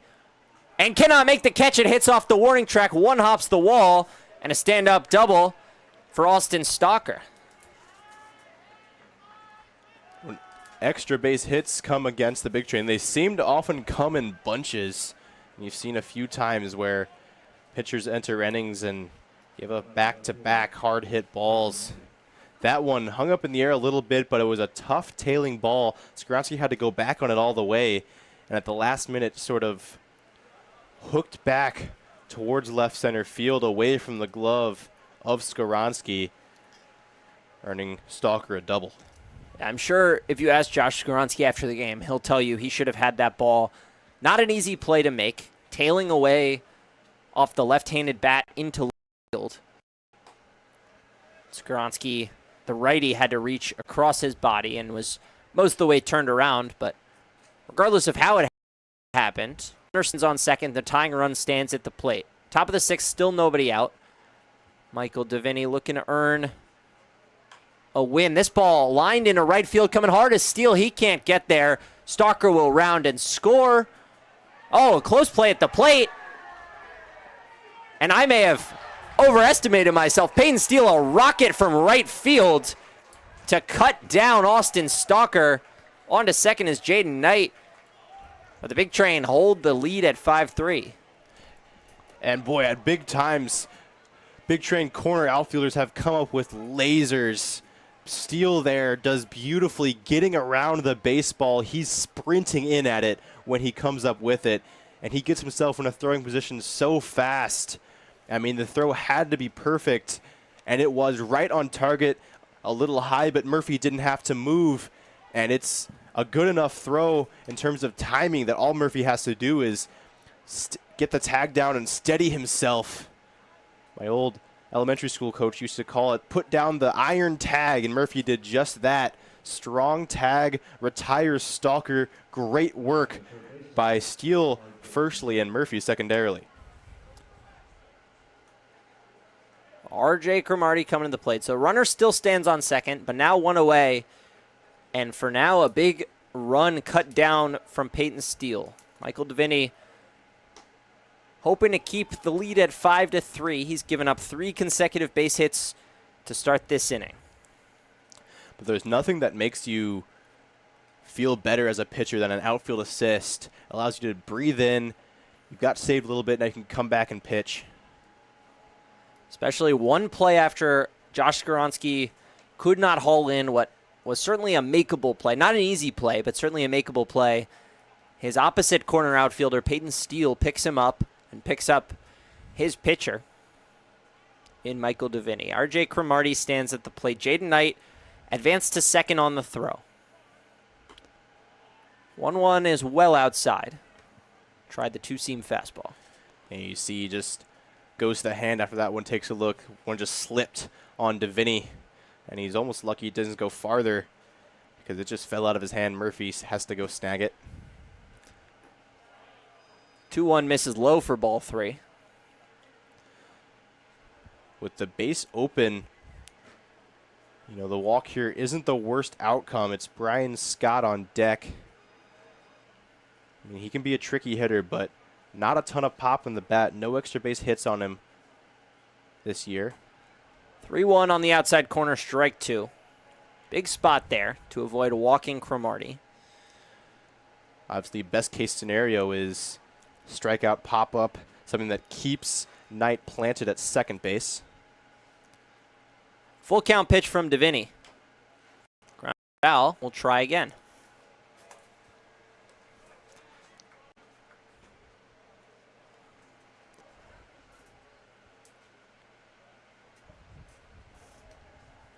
Michael Davini has done well at escaping jams. Got out of the bases loaded 2-out jam in the 5th. Full count pitch. Just misses inside for ball 4. So both Notre Dame hitters with their shiny golden helmets will run the bases. And Brian Scott tasked with bringing them in. Yeah, needing out here. This feels like a game that's going to be decided by a couple of plays. And this at-bat could be one of them. Able to get an out here, and hopefully not a productive one. It's going to go a long way for the big train. First pitch to Scott is high. Walker Zampella stands on deck, hitting in the 9-hole. You wouldn't necessarily be scared of him, but the way he turned on the slider that Davini threw him back in the 3rd inning, I'd rather not face him with fewer than 2 outs, if at all. Ground ball to third base. Corbin goes to second. Wright grabs it and throws on to first, but Brian Scott beats it out. So fielder's choice, 1 out recorded. On to third is Knight. Cromartie heads back to the dugout. Good job by Scott to use his speed to avoid getting doubled up. And in full throw to support of Wright's approach there at second with the runner Cromartie bearing down on him. Doesn't try and make a slick, quick turn. Gets the first out at second base. And the throw isn't the quickest, but he made sure to retire one on a tough play for Corbin and Wright. Big spot for Walker Zampella. And he loses the bat. It goes flying. Hangs up in the netting for a second and now comes tumbling down in front of the big train dugout. His hands at second base have been fantastic today. Hands on that swing, not so much. He was looking for home run number 2, and now he'll reapply a little extra pine tar to the stick. Well, you know, at second base, it pays to have slick hands, but not at the plate.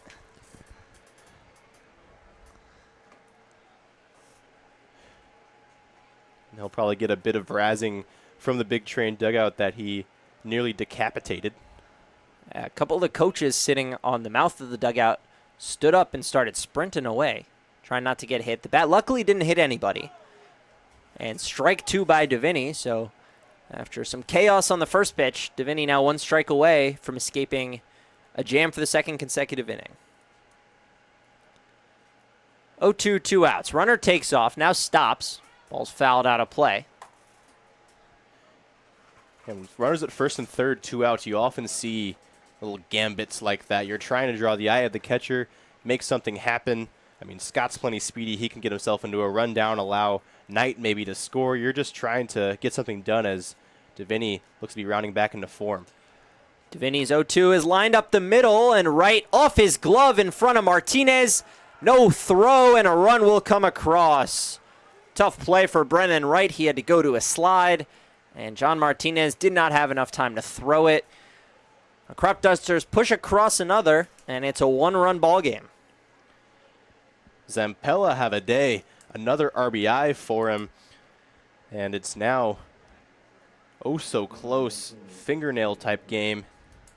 And Walter at the dish, dangerous. At leadoff spot, it's Cade Walter. Dribbles one behind himself, foul. Struck out last time in a big spot. With second and third and just one out in the fifth inning. Getting the out here obviously important in this game, and especially so, doubly so, because there's a gilt-edged opportunity to take first place with the Thunderbolts trailing the Gaithersburg Giants 7-3 as we sit. 0-1 pitch is low for ball one.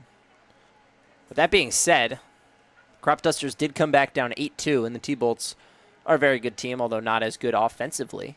They do have 13 hits in that one. 1-1 pitch. Strike two, inside part of the plate. Yeah, Deviney hasn't had his best inning, but if he's able to get the out here and maintain the lead, I think all be forgiven and be marked down as a pretty solid outing.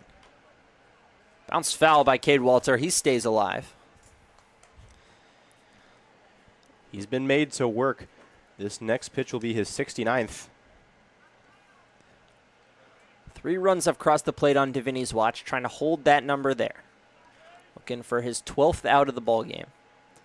And to bring the big train to the plate, his 1-2, high and away. It's not necessarily the miss you want. I mean, he's going for the fastball up and away, trying to draw the swing from Walter. But pitch like that does set up a changeup on the outer half, the pitch with which he got Walter last time. 2-2 pitch, grounded softly to Martinez, who has to come around it. He makes the throw off his back foot. It's in time. Michael Deviney allows 2. The difference is the Peyton Steele throw from right field to cut down Austin Stalker. The big train still lead by 1. They'll look to pad on some insurance runs in the bottom half of the 6th.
Michael Deviney allows 2 in the top half.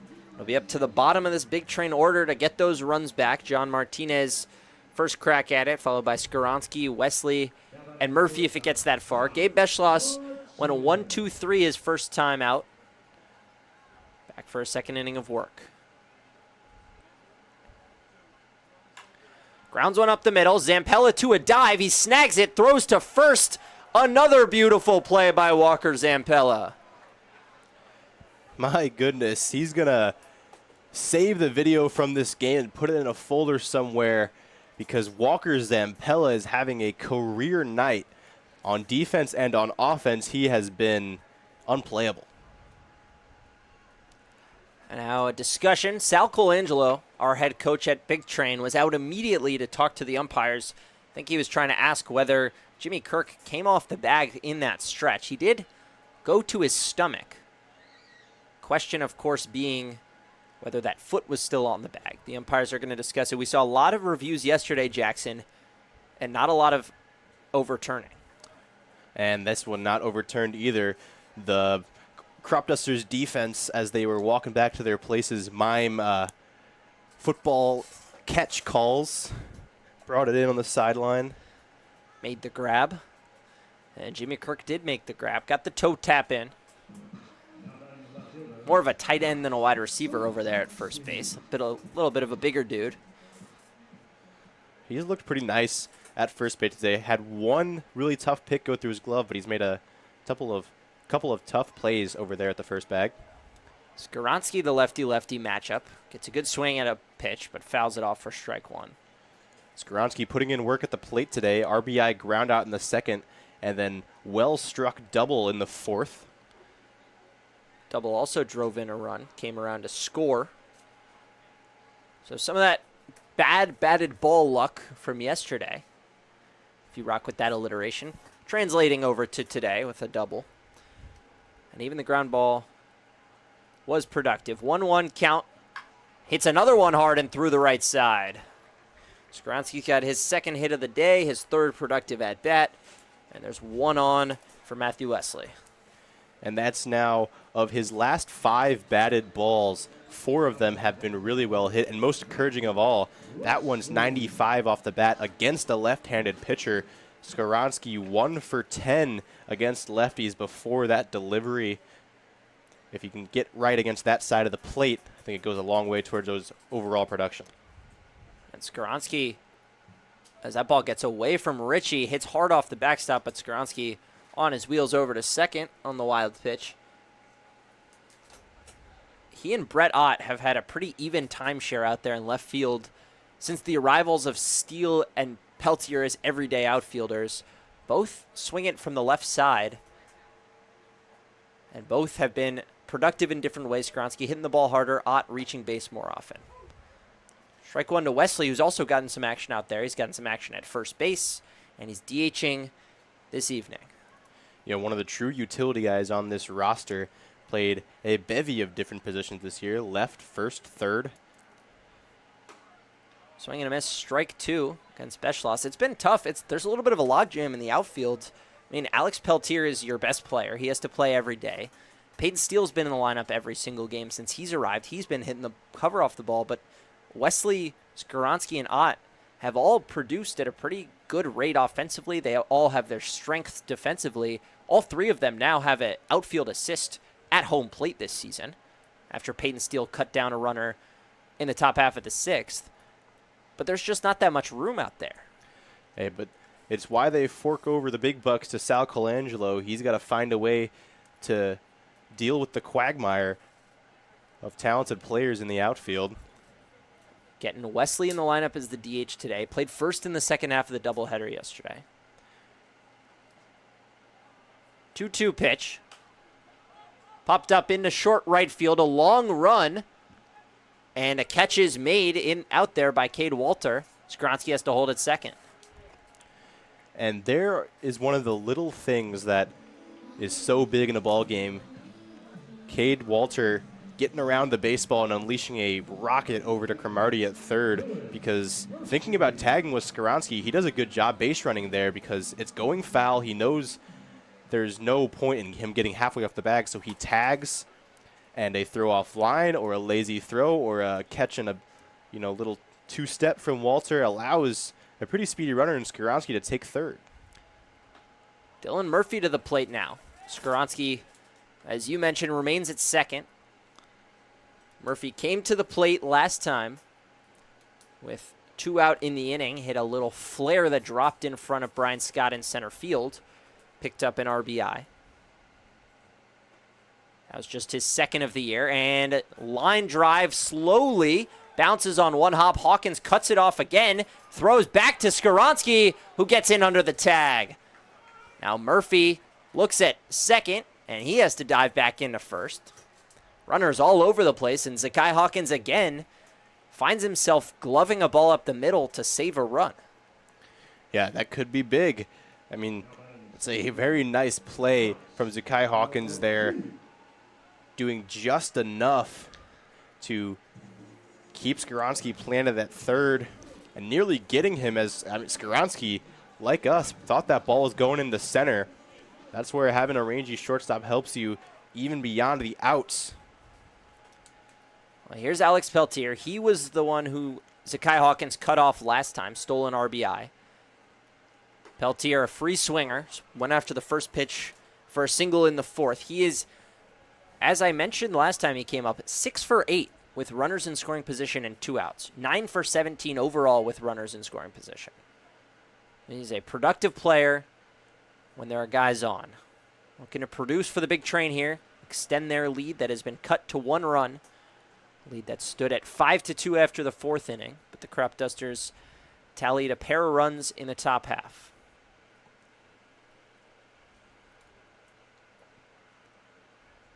Beschloss delivers, and Peltier hacks, but fouls it back.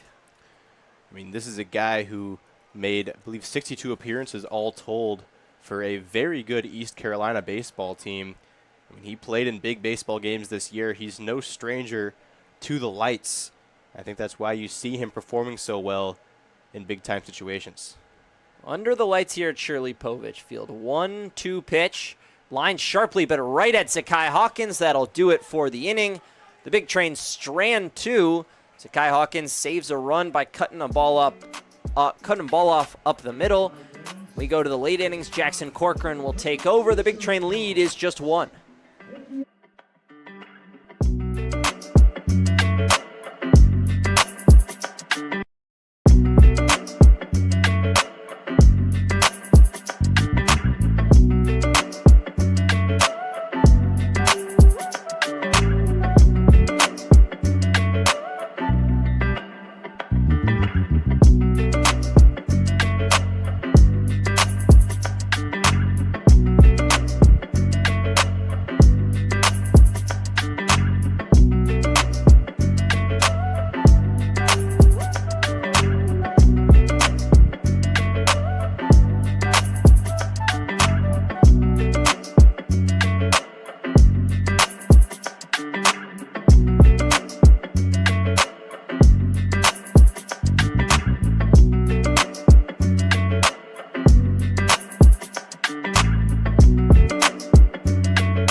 To the Big Train Baseball Network.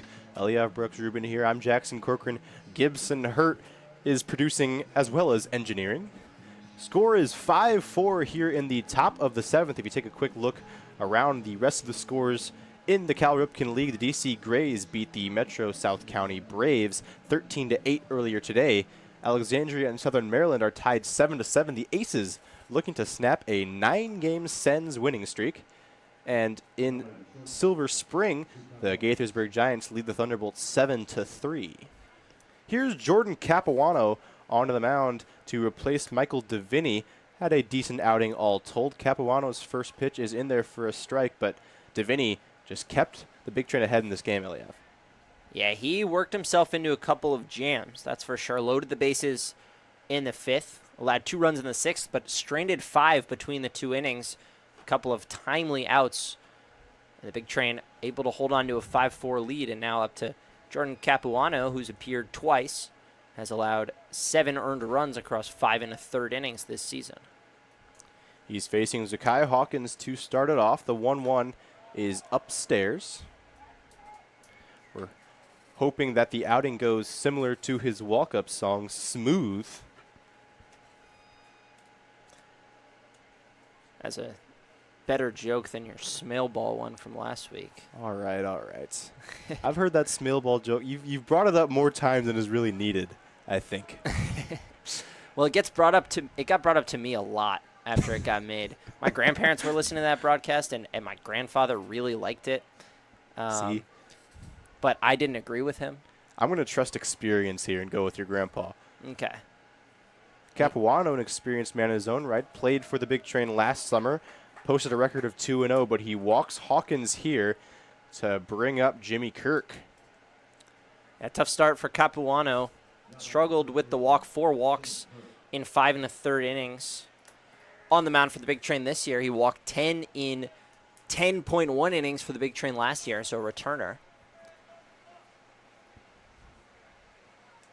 Only 20 walks in 40 2/3 at Frederick Community College, so walks not as much of a bugaboo there. Had a 4.2 ERA. That's popped foul by Jimmy Kirk as it sails through the pink and orange sky here at Shirley Povich Field. A lovely sunset out beyond right center as the lights have long since kicked on this summer evening. It's an interesting spot for Capuano. Hasn't really been used in a high leverage spot this season. Runner takes off, the throw down, too late to get Hawkins. He steals the bag, his second pilfering today. Yeah, I mean, Hawkins has now been on all 4 times he's come to the plate. A single, 2 walks, a hit by pitch, a couple of stolen bases. He has made it difficult on these big train pitchers. And now a runner in scoring position, still nobody out. And the Cropdusters, a prime opportunity to tie this ball game. Kirk with his slightly open stance. Swings and lines it towards second. Leaping grab by Brennan Wright. Timed his jump perfectly and steals an RBI from Jimmy Kirk. There's one away. Well, we saw Zakai Hawkins take away a run in each of the last 2 big train frames. This time, Brennan Wright takes away a run, at least so far, by holding Zakai Hawkins at second and taking away a hit from Jimmy Kirk with a phenomenal leap. And the man from Las Cruces, Hawkins, has been doing the little things right all game. You might see a couple guys who start taking off. They think that ball's ticketed for center, but Hawkins stays close to the bag, and there wasn't even a chance for Wright to double them off. And we've seen him save 2 runs at least today by snagging balls up the middle that appeared headed for center field. They still turned into hits, but they kept runners at third base both times. Both times with 2 outs, and the guy following was retired. Capuano, 2 really nice pitches to get way ahead of Carter Ritchie here.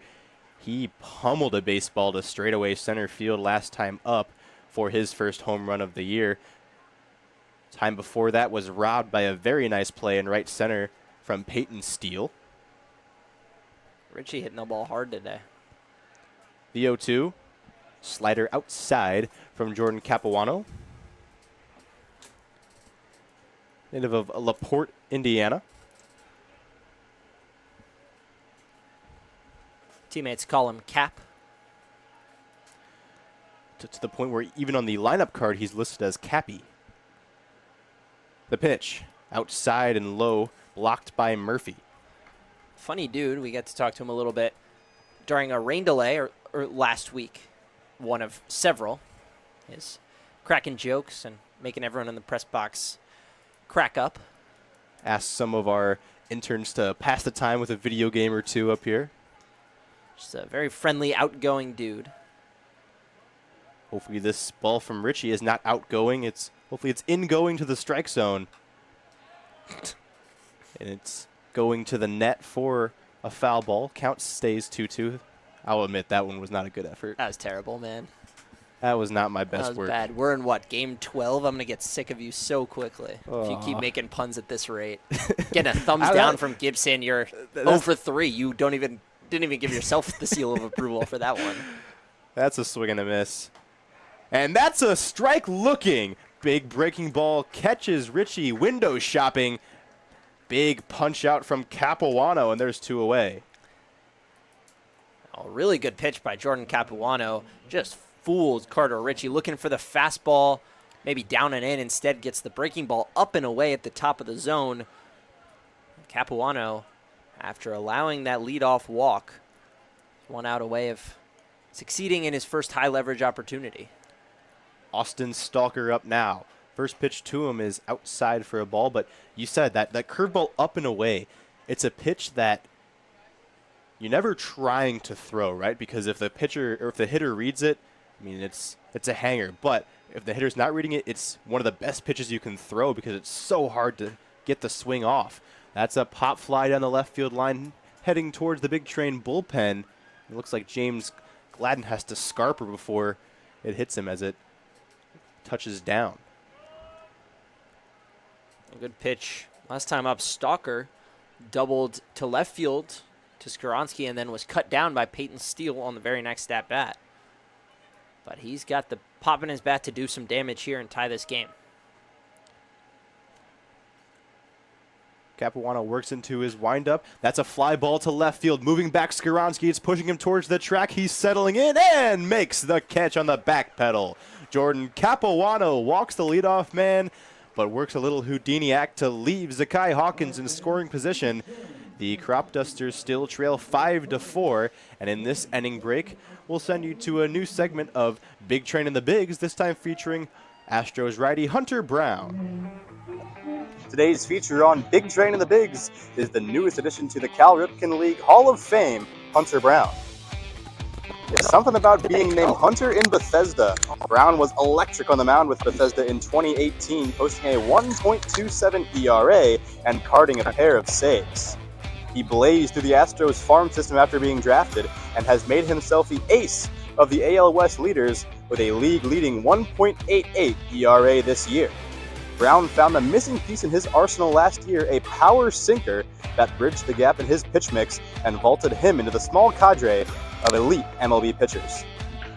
The Stros righty threw 5 2-hit innings yesterday and is set to deal against the Phils next Thursday.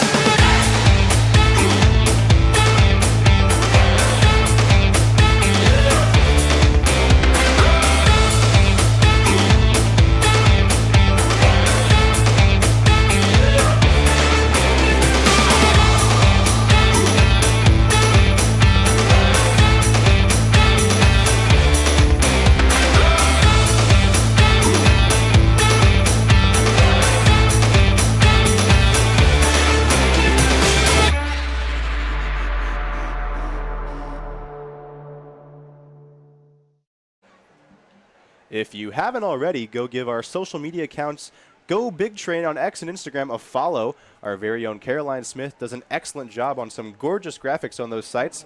And our staff writers Alex Rubinson and Calvin Kaplan keep you updating with live tweets on game days.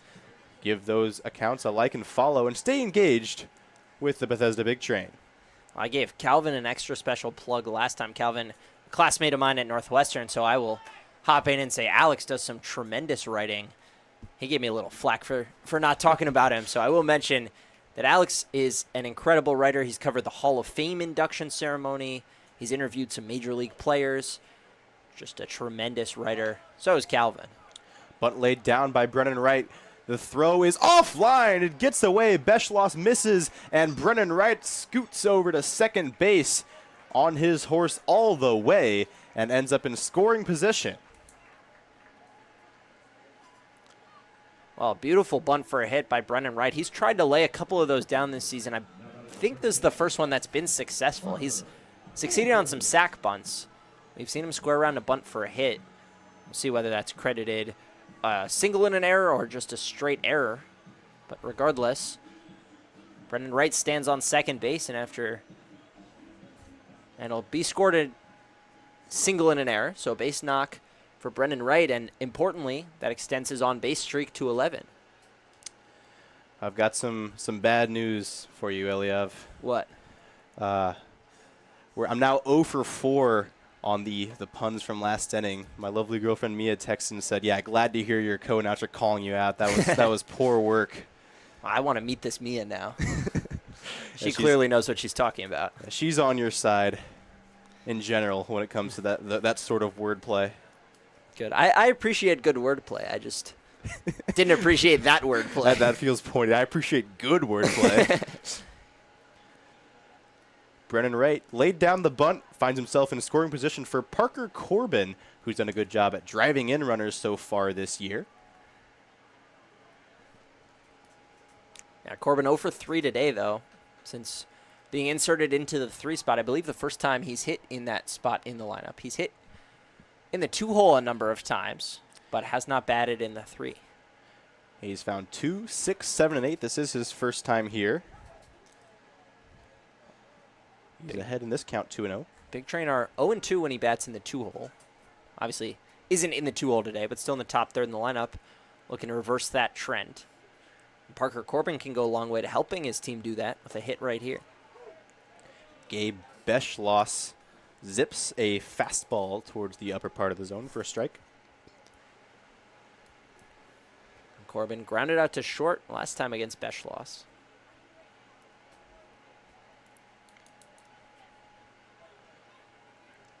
Lefty on lefty matchup continues with a grounded foul ball towards the bleachers section here at Shirley Povich Field. Yeah, just really tough for these lefties.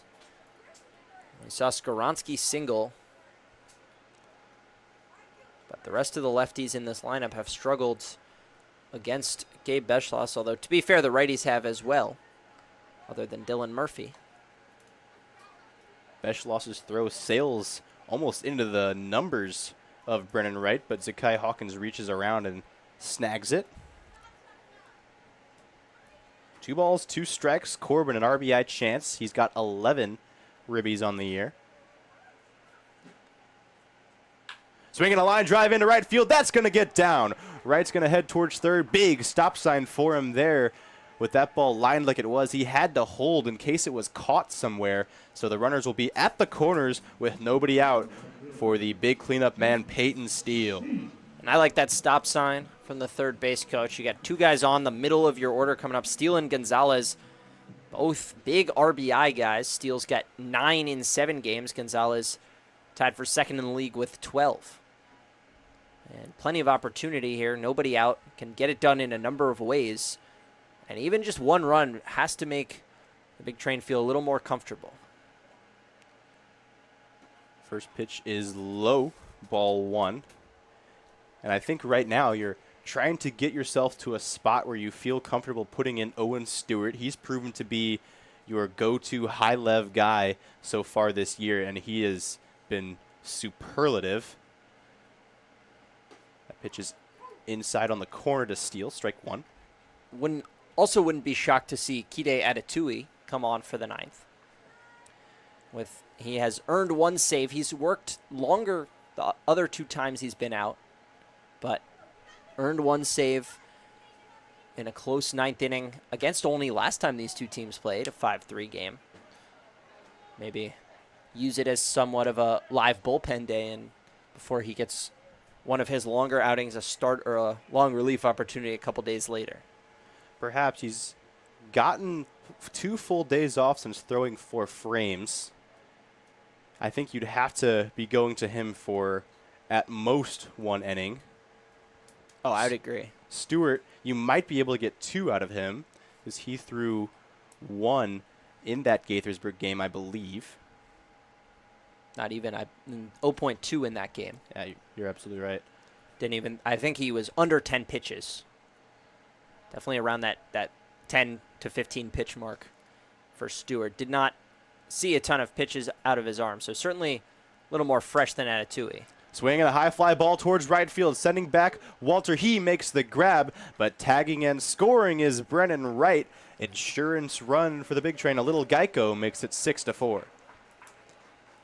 Peyton Steele's third sac fly of the season ties John Martinez for tops in the Cal Ripken League. The Big Train tops as a team in sac flies by a considerable margin, and they just get it done in big situations, extending the lead. Now 6-4 and not done yet with Emilio Gonzalez at the plate.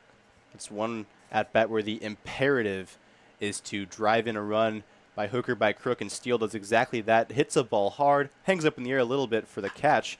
That ball is hit hard. It's going to deep right center field, but it's going to stay high in the air, not go too much farther. And Walter makes a second catch just shy of the warning track with Corbin staying at first. I'm sure Gonzalez is going to be a little upset with himself. He put a charge into that one and just dropped the bat head just enough. You can see the body language on his way back to the dugout. He thought he should have hit that one out of here and got pretty close, but just got a little under it. Launched that at 38 degrees launch angle. If that's more like 35, I think that carries over that yellow-topped fence.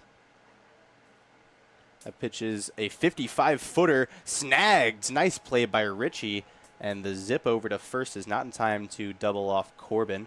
But yeah, that pitch, a bit of a cement mixer from the arm of Beschloss on the inner half. Gonzalez kind of steps out and, as you said, just dropped the bat head a little bit. Just missed getting pure barrel. And now John Martinez, his fellow Owl, looking to extend this inning. Martinez 1 for 3 today. Had the RBI single back in the first, came around to score.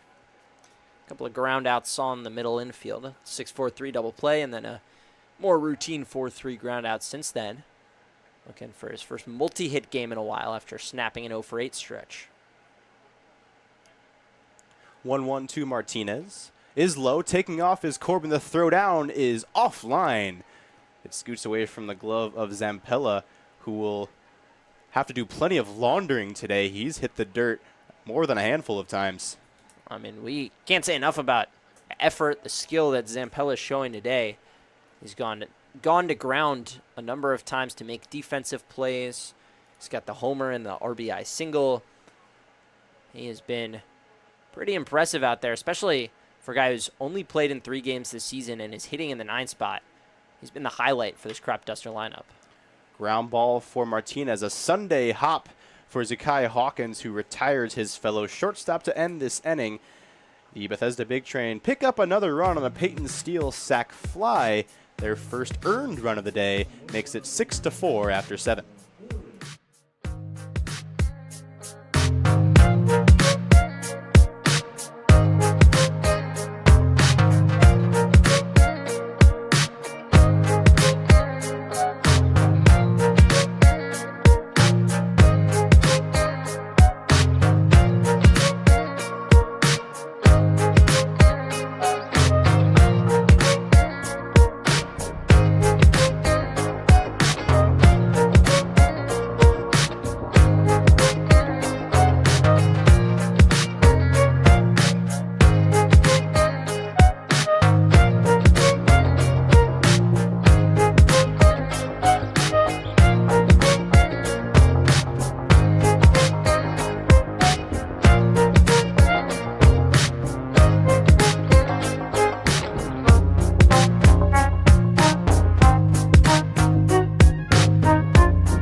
a very nice 7th, a leadoff walk, a stolen base, and then 3 consecutive outs, including a big backwards K of Carter Ritchie. This allows him to get into a softer part of the Olney lineup. 6, 7, and 8 due up. The 2 Fighting Irish, and then Brian Scott.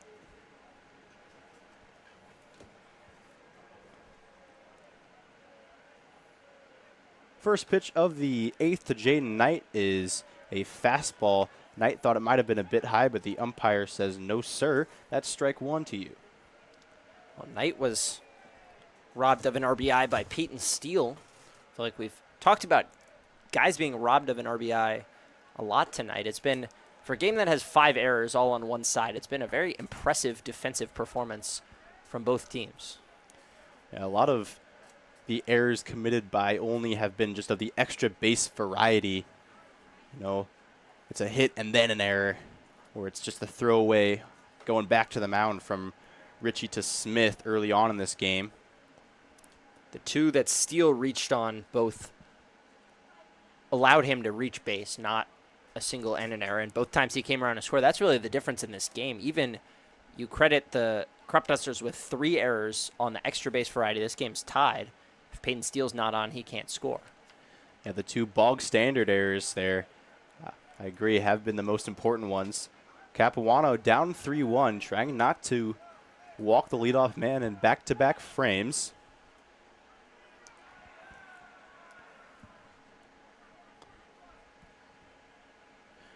Capuano stares out into the night sky, comes back into the zone, and gets a swing and miss. It's a good pitch from Capuano. Outside part of the plate, understanding that Jaden Knight wants to swing. He's looking for a pitch to hit and just spotting one up out of the range that Knight could get to it. The 3-1 count, being able to find the corners is so important. Don't want to have to groove one. Here's the 3-2 inside. Couldn't snap off the slider quite enough, and that's a leadoff base on balls for Jaden Knight. We'll see if Jaden Knight takes off here. He's 0 for 3 on stolen bases this season, so the numbers would say no, but he continues to try, and he definitely has some speed over there at first. Maybe we want to take the double play out of order and try to at least squeeze 1 in this inning. Crow Marty, the 5'10 sophomore from South Bend, lines up the middle, caught by right, throws back to first, they double him off! Big time play! Another double play in this game erases Jaden Knight. And there's 2 dead in the 8th inning. Now, Brennan Wright's caught a couple of balls. That one, a good place, good right place, right time factor for Wright, who snags the ball and then has the wherewithal to fire on to first. Cromartie didn't even start taking off. He just got caught leaning the wrong direction. That ball was hit hard enough, 95 off the bat, that he had no chance at getting back. Brian Scott waved at the first pitch to him, and Capuano has twice walked the leadoff man, and so far has twice rallied. Needs to get Scott here to conclude a big-time outing. Fastball outside from the right-hander. He paws at the dirt a bit, manicuring his landing spot more to his liking. Adjusts the cap, gets the grip, uncoils and delivers a 1-1. Slider low. I don't mind that pitch there. Olney has shown a tendency to expand the zone at times, and Capuano fishing for that. If the Big Train hold on in this one, they will take sole possession of first. Gaithersburg has defeated the Thunderbolts 7-3. Ground ball towards Martinez, picks it and delivers a strike to first base. Gonzalez makes the stretch, and we're through 7.5 with the Big Train leading by 2. We'll be back for the bottom of the 8th after this.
Gavin Lill now taking the mound for Olney, replacing Gabe Beschloss.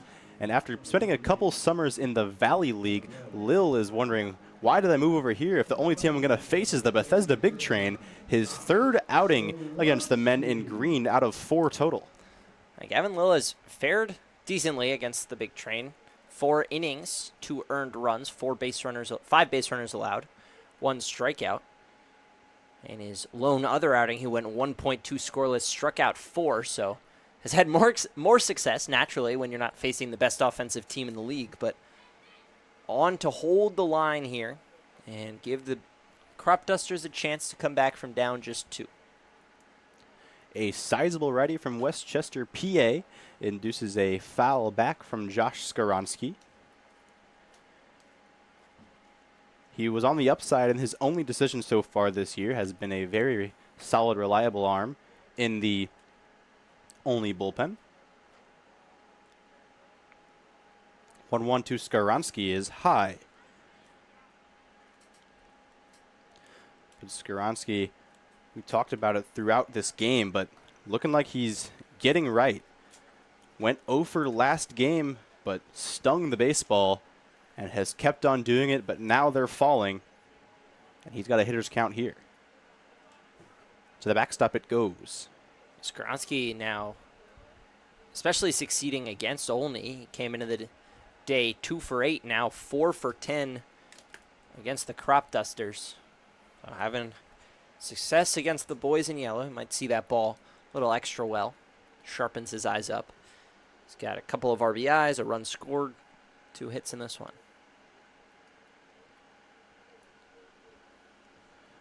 3-1. Ball 4 high to Josh Skaronski. That's one thing he's always been able to do. Take a walk. That's his 9th free pass on the year. And it brings up Matt Wesley.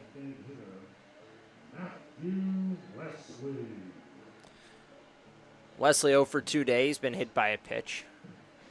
He's got on a 4-game hit streak that'll be tested right here.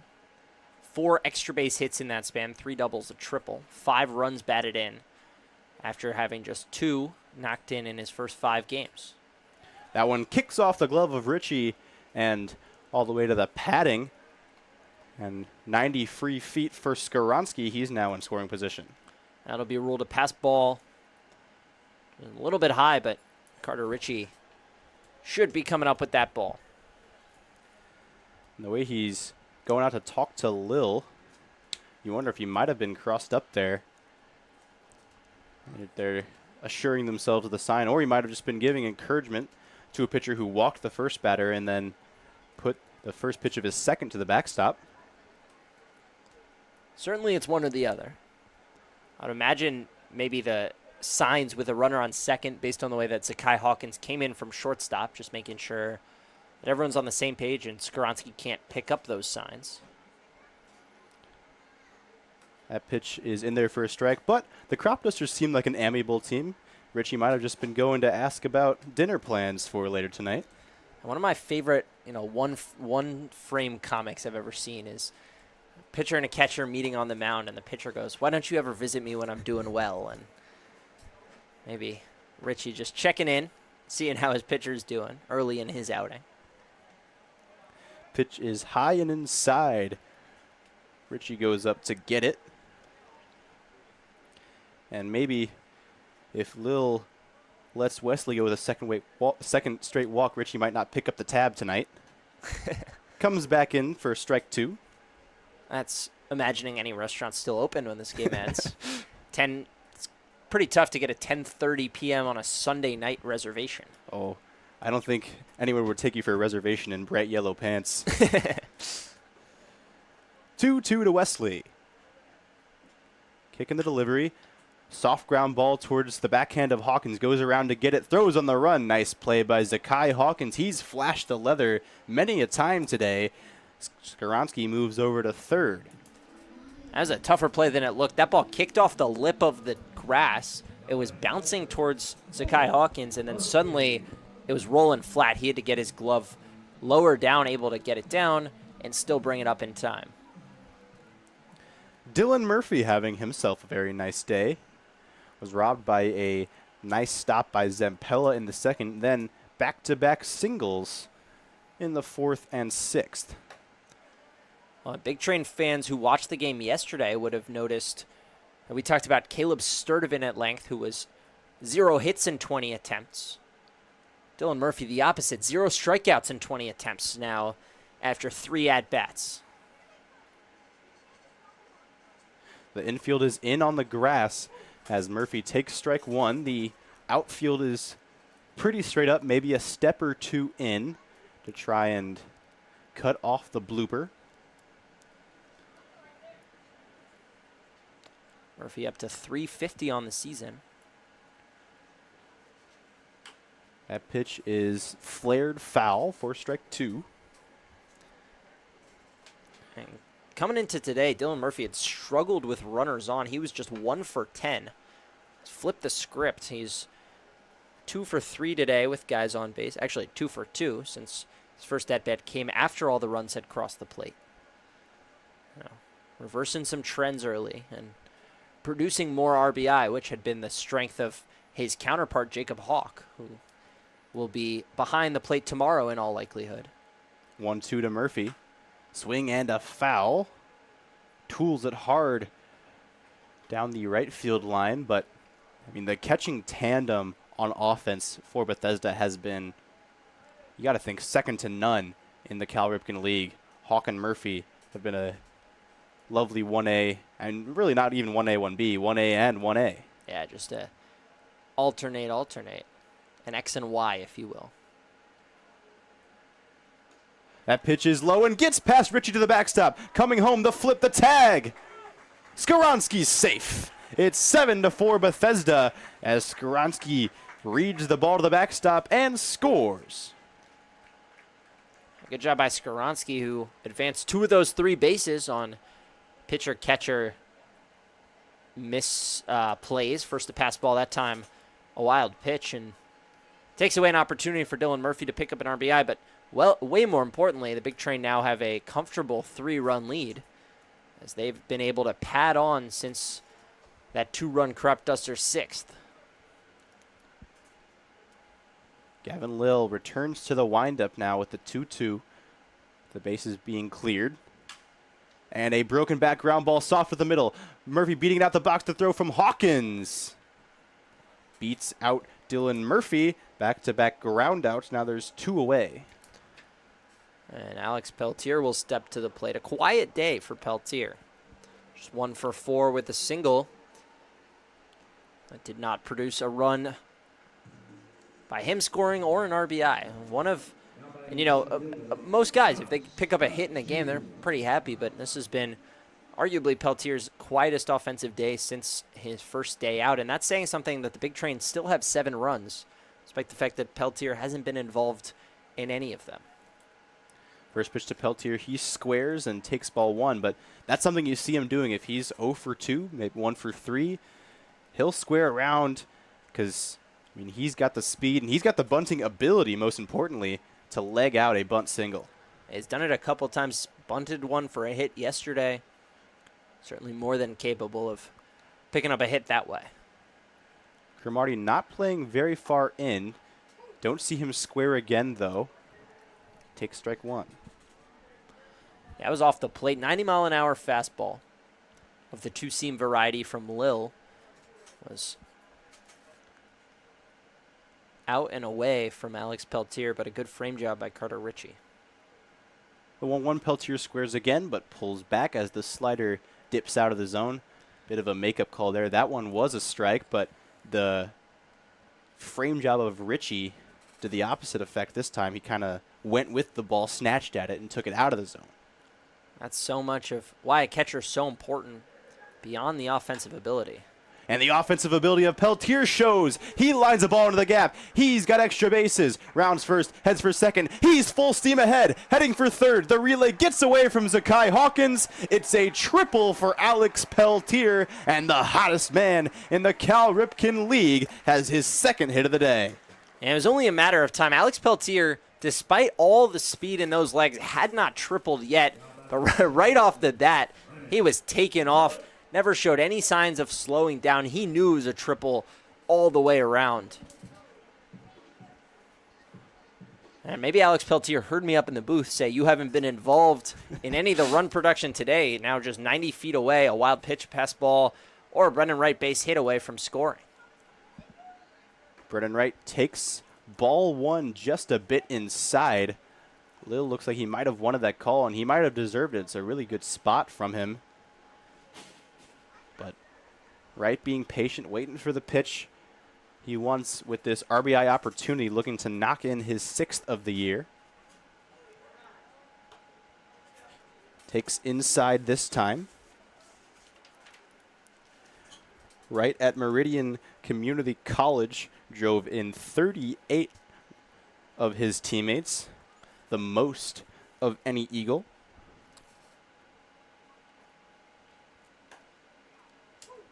Takes strike one here.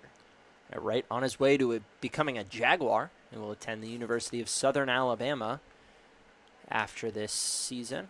Summer season, I should say. 2 fantastic years at Meridian have earned him a well-deserved spot on a Division I roster. He swings and grabs up the middle. That's going to scoot over the bag and past Hawkins.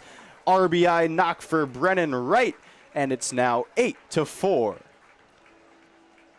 A Big Train padding on here in the late innings.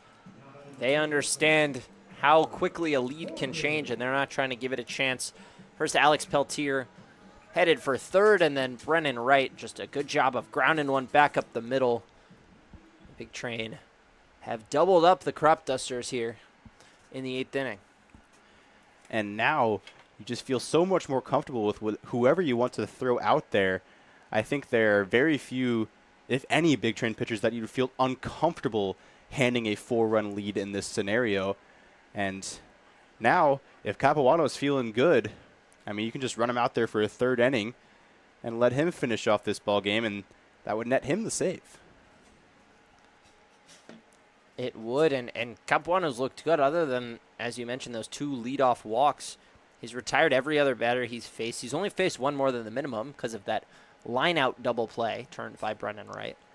When you think about pulling Capuano, not so much because he's pitched poorly, but because, I mean, through 2 innings, he's thrown a lot of high-leverage pitches, and those pitches stress your arm and your body and your mind just a bit more. And going back out for the 9th would be a bit of a lower stress situation. You can take some of the edge off, and it doesn't really tax you quite as much. Parker Corbin trying to extend the hitting run, back-to-back hits for the Big Train. The 3-hole hitter takes strike 2. 2 good pitches from Gavin Lill, bounce-back pitches. Corbin an RBI, or a single last time up. Wright was held at 3rd, later scored. Lill's remit was to keep the game close. He allowed 2 runs, but he can't let it get out of hand, trying to retire Corbin. That's slugged into right field. It's backing up Walter, but not enough on the hit from Parker Corbin. It's grabbed by the right fielder. 2 runs for the Bethesda Big Train on 2 hits. They leave 1 runner on and lead by 4, heading into the potential final half inning of this one.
Capuano has been shelled for the day, but he pitched 2 of the most important innings of this contest and did a bang-up job. 2 scoreless, didn't allow a hit, struck out 1, and held on to a Big Train lead until it could be extended by a run in the 7th and 2 in the 8th. Yeah, Owen Stewart now on for the Big Train. Not a save situation, but as head coach Sal Colangelo may have committed to him when it was a 5-4, 6-4 game, or decided that he didn't want Capuano using any more bullets after a couple of high-stress innings, and Stewart was the guy warming, so won't be on to earn a save, but this will be his team-leading 5th appearance, first one against Olney, and he is yet to allow an earned run. Cutter bears in there against Walker Zampella for strike 1. But yeah, Stewart has been excellent. I mean, came in some very tough situations and pitched brilliantly. Stewart's been on, has just 1 save this season, but has pitched the 9th inning of a game that was, the lead was relinquished and the Big Train were trailing 12-11 on opening day. Had a little bit of mop-up work in a 21-8 win, and then came on Thursday against Gaithersburg. Big Train led 8-0 going into the 9th. 2 runs scored. He came on with the bases loaded and was able to retire 2 batters to keep the score at 8-2. He induces a big swing and a miss from Zampella here. The second baseman is 2 for 2 with 2 ribbies today, and we've talked at length about his play in the field. Chokes up on the bat with 2 strikes. Stewart draws a check swing, but nothing more. Stewart's got a firm cutter. That pitch coming in at 88, and it took off to the glove side. The payoff. Swing and a miss. Perfectly located from Owen Stewart, and the Big Train now 2 outs away. Yeah, Stewart just so good at locating that pitch. Right on the black on the outside part of the plate, coming in at 87 miles an hour. Really tough pitch to hit. Cade Walter, he doubled to lead off this baseball game and has been quieted since. 2 groundouts and a strikeout.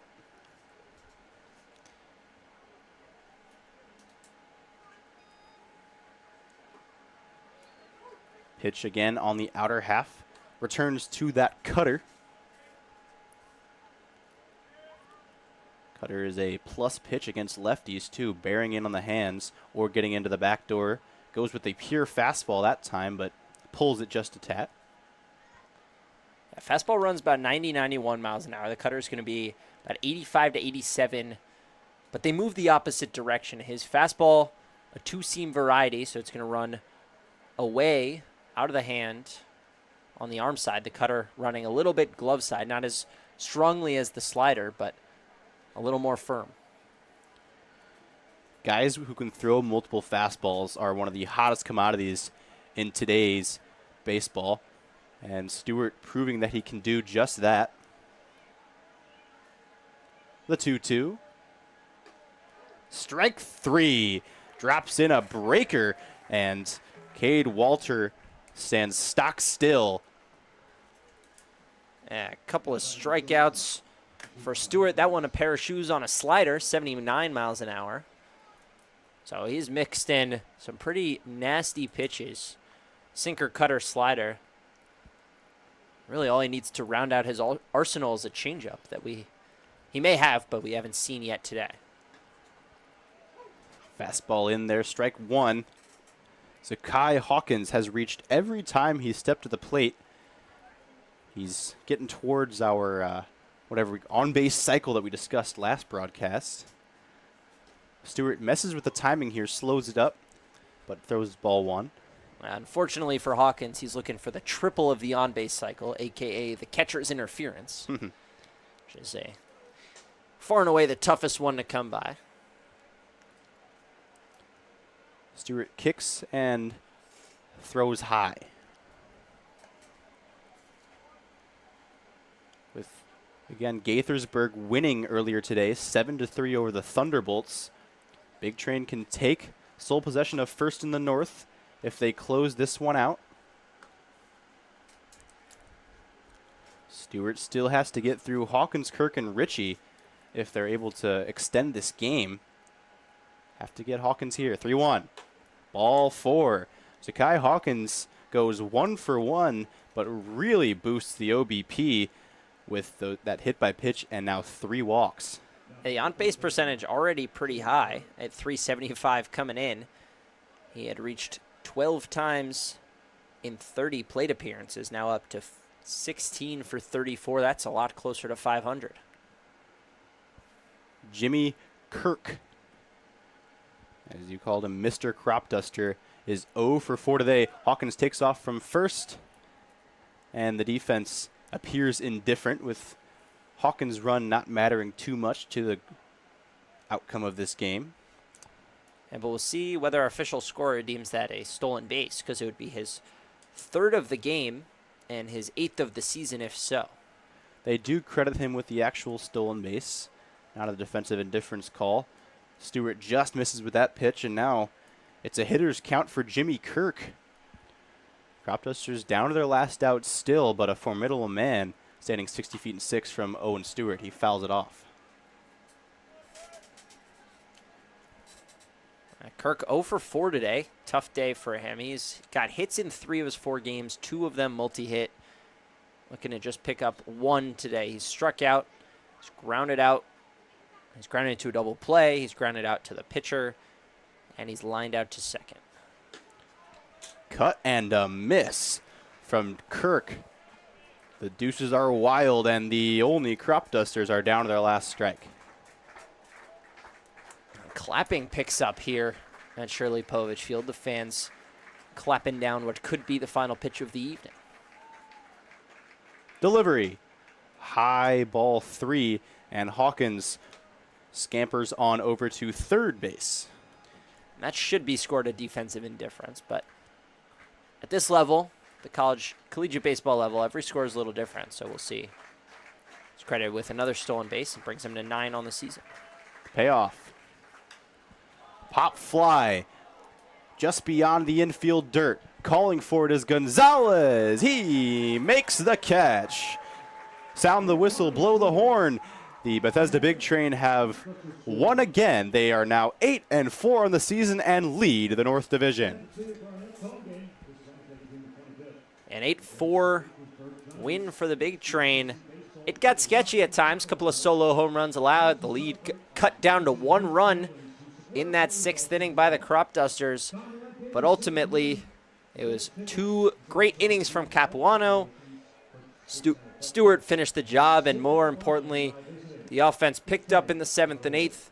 A couple of RBIs, a couple of runs scored from all parts of the lineup, and the Big Train now stand 1 game above the T-Bolts, 2 games above the Cropdusters, and in sole position of their division lead as they go on the road. The Olney Cropdusters scored 4 runs on 7 hits, committing 5 errors. Count them, 5. They left 7 runners on base as well. Your Big Train, 8 runs on 11 hits, no miscues, just 7 left on base. The winning pitcher in today's ball game is Michael Deviney, through 4 solid innings right there in the middle of this ball game. Glenn Smith takes the loss. Tough one for him. Went 4 innings, no earned runs, but too bad for him. 5 unearned, and he put his team behind the 8 ball through not much fault of his own. But the Big Train snap a skid before it becomes one. They lost their last one, but now 1's a win, but 2's a streak. They'll head on the road tomorrow for a tough contest, Eliav.